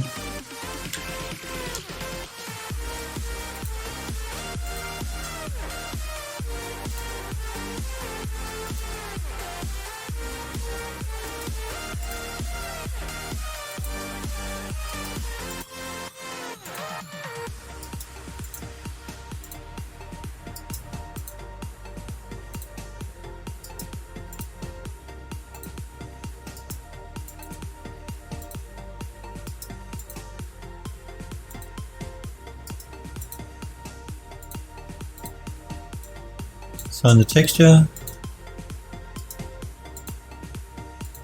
and copy our channels.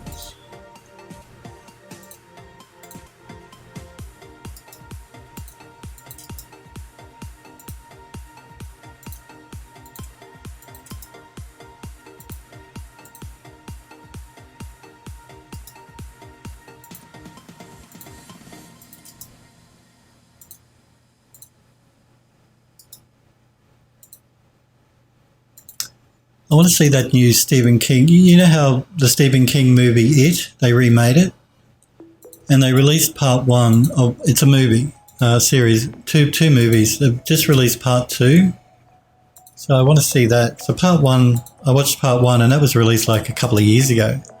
So it's taken them a couple of years to come out with part two. So I'm keen to go to the movies to see that. I like a good horror. I mean, Stephen King's books sometimes can be a bit crap, but yeah, not a lot else around to watch at the moment that's good anyway. So I might take a day off soon and go to the movies.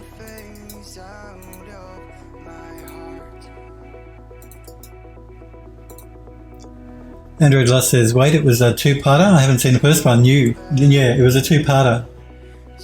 And the first one was released a couple of years ago. Like, they remade it. The It movie was made like back in the 90s, I think, the 80s or the 90s, and that was a three-parter from memory. Then they remade it, and now they've just released part two of the remake.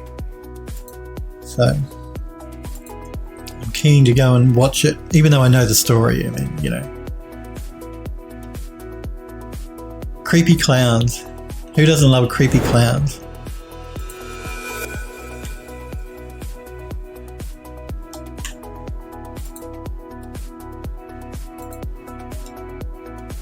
Android Lust says, well, to be honest, I didn't see the well, if you didn't see the original, it's even better. You know, you won't know what's coming. And like I say, it's a Stephen King. It's based on a novel by Stephen King. Now, not knocking Stephen King or anything, but some of his stuff can be pretty crap. Oh, crap's a bit harsh, but yeah, not everything Mr. King writes I enjoy story-wise, but Pennywise, the clown that's in it, he's an interesting character, so just creepy enough to be interesting. I mean, Stephen King has written some good stuff, don't get me wrong, but he's written some crap stuff as well. And the new Star Wars movie, isn't that due to be released any time now as well? I think, from memory. So I'm keen to go and see that when it's released. I think, aren't they talking around Christmas this year, the new Star Wars? They've started their ad campaign, Disney. Everybody's up in arms because the female character from the last movie, I can't remember her name, in the promo shots that Disney have released, she looks like a Sith and she's carrying a red lightsaber, so everybody is trying to work out whether she's turned to the dark side. Android Lust says, I've only seen Stephen King's Carrie. Well, yeah, Carrie. Carrie was another movie that wasn't too bad. I think, didn't Stephen King write The Shining as well? And that wasn't too bad either.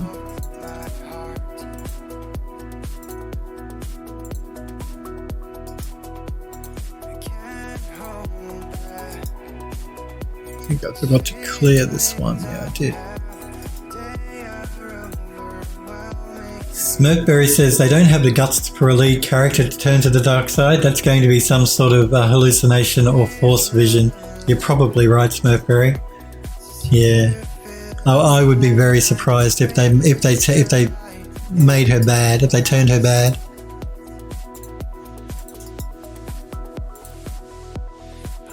Certainly got people talking, and I guess that was the whole point of it, wasn't it? When they released those publicity shots, it's to get people wondering and talking about it.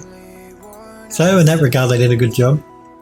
Android Lust says, hey, I haven't seen the current recent Star Wars either. You spoiled it? No, we didn't spoil anything. I haven't seen it either. And we haven't spoiled anything. Jiggly Ritz says, Disney needs their princess. That's exactly right. Disney does need their Princess Jiggly.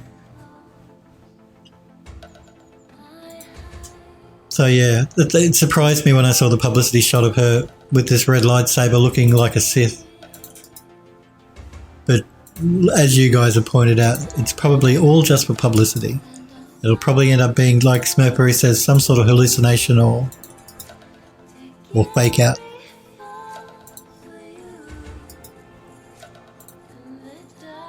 But I'm looking forward to it. I think Disney have done a pretty decent job with the new Star Wars movies. I mean, I've enjoyed them. The effects have been beautifully done. And that's what I pay most attention to when I watch a movie now, is visual effects. And I can't fault the visual effects. They've been beautifully, beautifully done. And the Star Wars stories, you know, they're not the most groundbreaking stories, but it's a good escape. So that's cool as well. A little bit of escapism is not a bad thing.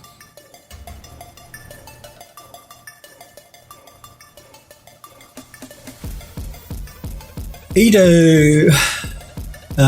Android Lust says, I'm probably like 4 movies behind in Star Wars. Well, you can sit down and have a marathon then, dude. You sit down and have a Star Wars marathon. It's always a cool thing to do. Well, a marathon, I mean, of any movie, not just Star Wars.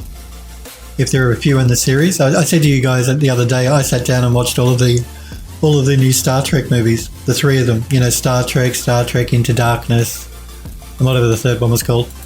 I sat down and watched them back to back. I had a Star Trek afternoon. I binged to watch them. Edo says, watch Lord of the Rings again. Wow, there's 6 movies in Lord of the Rings. God, you'd be there forever. Particularly if you watch the extended cut versions, which go for 3.5 to 4 hours or something. But I would do that. I've got them all. I have all of the Lord of the Rings on the hard drive there that I can watch. They're on Blu-ray, but I transferred them to the hard drive because it's just easier. Who wants to mess with discs in this day and age? It's all digital. Just put it on the hard drive and you don't have to get up off the couch to put the disc in or take it out. Call me lazy. Okay, so I'm just trying to work out if there's anything else I want to do an overpaint on. Maybe just this top piece here as well. This bit here and this little ring here, but we'll start with this outer bit here, I think. What is this called? Spire Base G. Smurfberry says, Star Trek, it's not Khan, really? Yeah, Eric Banner, I think, played Khan in the remake Star Trek first movie. He's an Australian actor, by the way, for anyone that doesn't know. He started life as a comedian in this country. He used to be on a comedy show, like an Australian version of Saturday Night Live, that type of show, until he went to the US and decided he wanted to be a serious actor. Every time I see him, I can't take him seriously. So this is called Spire Base Large. I think I might have already exported it because we painted it in Substance Painter, so I'm just going to double check. Spire Base Small.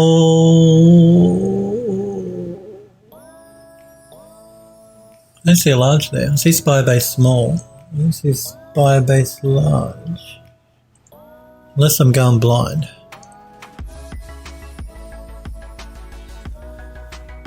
Yeah, I can't see it there, so I'm just going to create a new folder.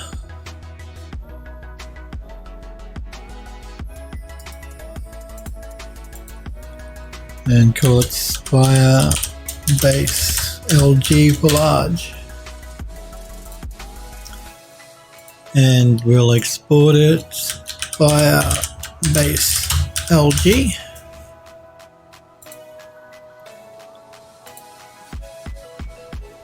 Because it just looks a bit too clean. So I just want to dirty it up a little bit in Painter, in Mari. Because I use so much software, I've got to keep straight what program I'm using when. I call them all the same thing. Just going to save that. We're going to create a new project. Let's load up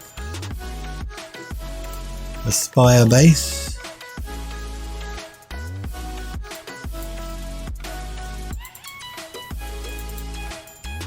And again, just make sure that my channels are set to 8-bit, not 16.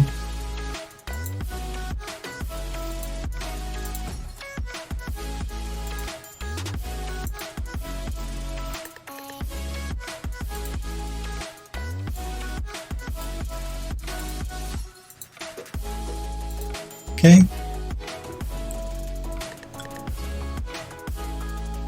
Andrew Lust says, you missed Jiggly Rich's question. Oh, sorry. Sorry, Jiggly Rich. I'm making...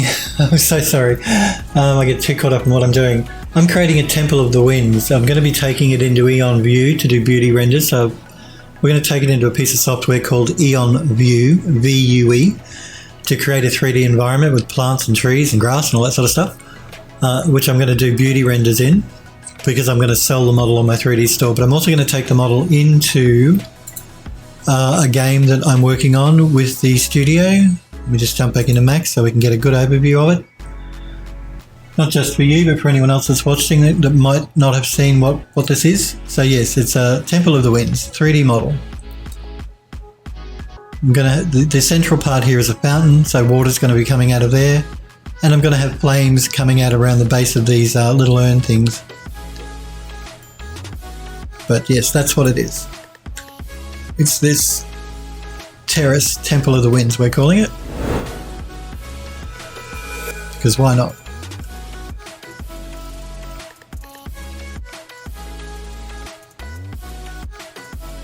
So again, my apologies for taking so long to see your question. Thank you for reminding me, Andrew Luff.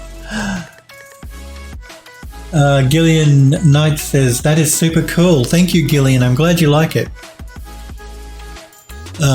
Yeah, so like I said, we're going to take it into view. We'll do some proper render beauty renders, and then we're going to take it into UE4 so that we can include it in the game that the studio and I are creating. That's the point. So, yep, there you go. I'll just zoom in a little bit here so you can get a better look at some of the textures as well.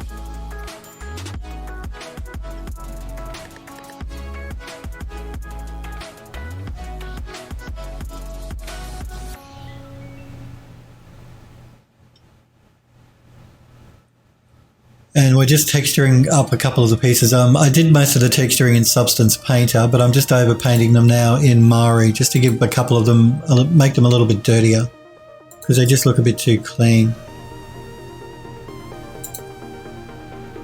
I'm just going to find out where that texture for that asset is. So I'm just going to jump back into Max.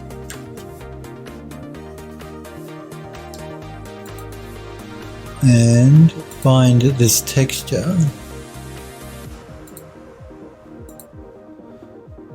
So it's this one here, and it is Temple of the Winds Terrace Spire Base LG. Okay.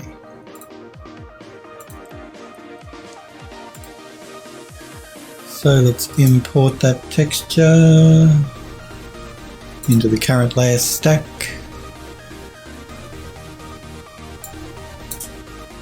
E. Models Portfolio, Temple of the Winds, and it's called Spire Base LG. That's the one we want.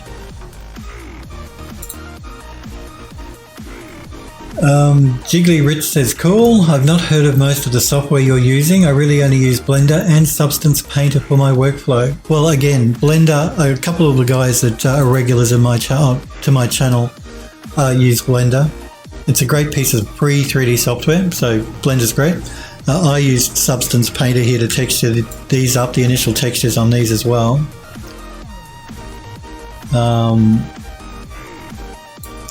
But I'm just overpainting in Mari.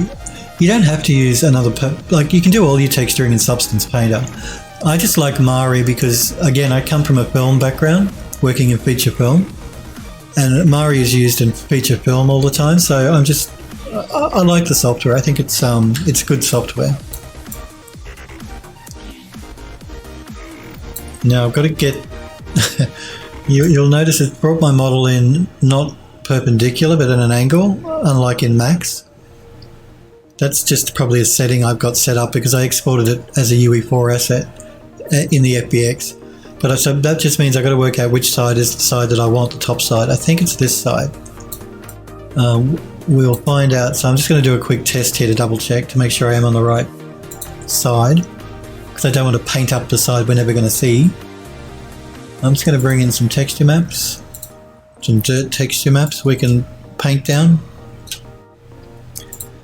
So yes, you can just stick to Painter for doing your texturing. But I do like Mari, and Mari is expensive software, but you can download it for free and use it for free. You can't export textures bigger than 4K. But for most of you guys doing work, particularly if you're doing stuff for games, you're not going to need bigger than 4K.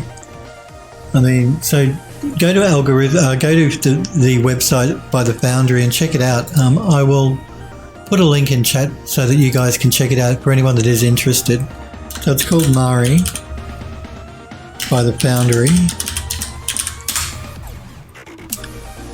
That's it there. There's an indie a free licensed version that you can download from their website. So I'm just going to pop that into chat. Check it out, see if you like it. You can see it's been used in Game of Thrones. It's used in a lot of different movies. You can subscribe. Actually, that's new. That's new, actually. I've not seen that before. Now you can sub to Mari if you want to. Oh, why not? Everybody else is having a sub model. But you can see to actually buy it, it's quite expensive. And I hope they haven't done away with the free version. Now they have the subscription thing going on.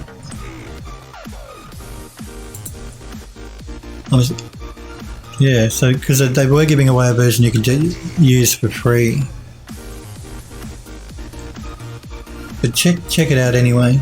It is good software. As Android Lust says, whatever software gets the job done is fine with me. I'm exactly the same Android Lust. Android Lust says don't look at Nuke Studio's price. Yeah, Nuke is known for being quite expensive. Nuke is also made by the Foundry. The same people that make this software, Mari, make a piece of software called Nuke, which is again used a lot in feature film.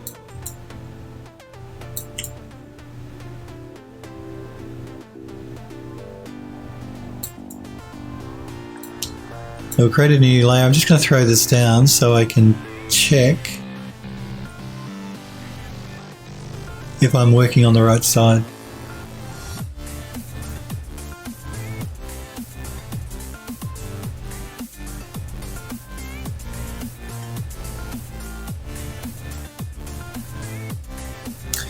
Press B to bake, because until we press B, it's not baked.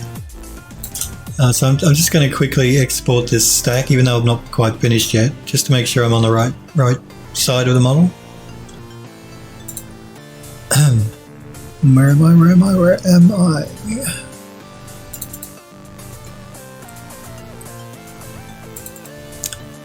Send to substance. We want Firebase LG, and we're just going to create a new subfolder called Painted.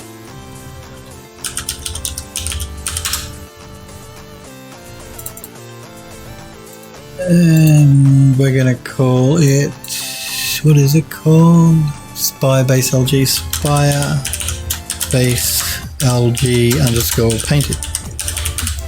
So we don't override the original. I'm saving as a PNG file. And now we'll jump back into Max. I'm just going to isolate this piece as well. And let's swap out the texture.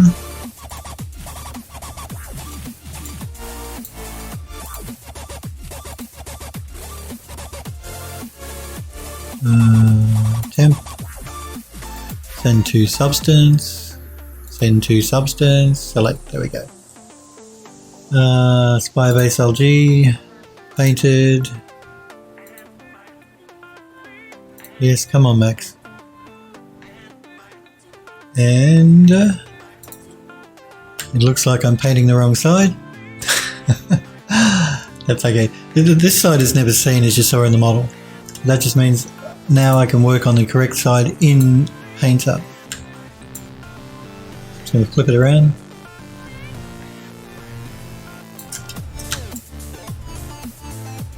And it takes all of 2 seconds to paint back in.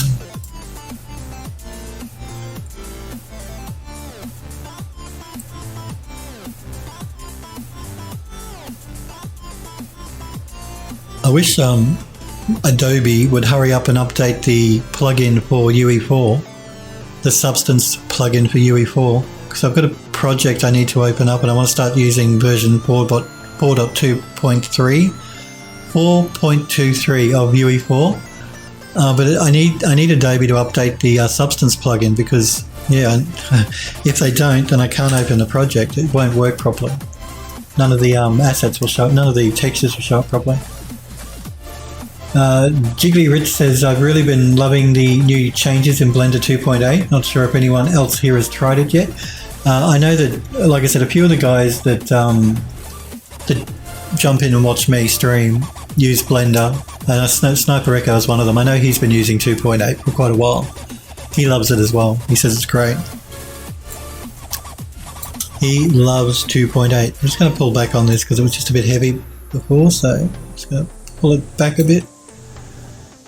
So yes, I've heard nothing but good things about Blender and 2.8, and of course Epic Games gave Blender $1.2 million, the Blender Foundation, to develop Blender further, so it's going gangbusters, Blender. People love it. I can see why. It is good software. And it's completely free. How good is that? You can't get better than free.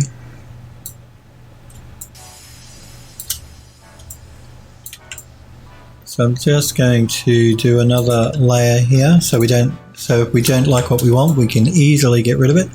Just going to scale this up. And again, I'm going to do a complete overpaint.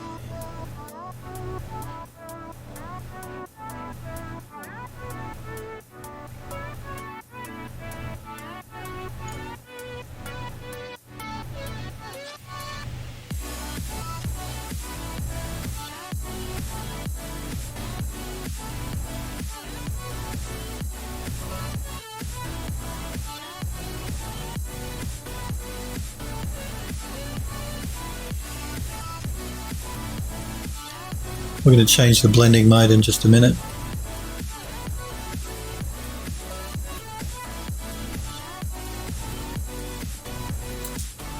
Just remember to press the B key to bake it down before we move the model at all. Let's change the blending mode to a multiply.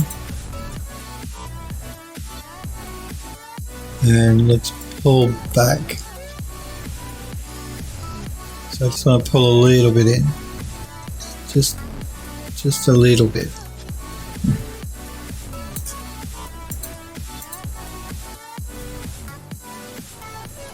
Okay, and let's add another layer.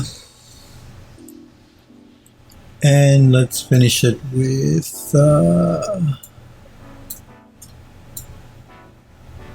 scale it back a bit. I just want to dirty up around the ring here. So run a new layer.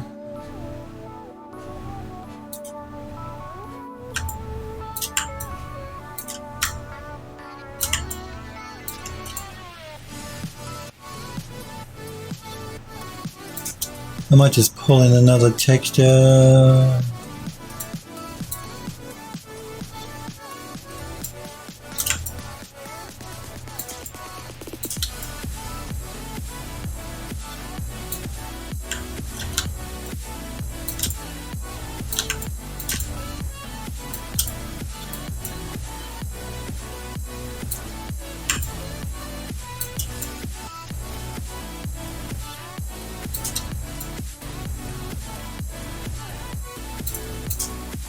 And just a little bit more. Okay, let's bake that down. Again, let's change it to a multiply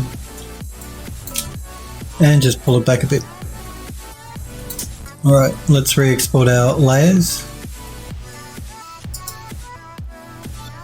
So export flattened, export all flattened. We're just going to overwrite the one we exported before. Let's just save our project to be on the safe side. Jump back into 3D Studio Max. And we've just dirtied it up just a little bit. So let's jump out of isolation mode. And that's better. I may even dirty it up a bit more. But there's only one asset left for us to add a bit of a dirt layer to, which is that top dome piece there. But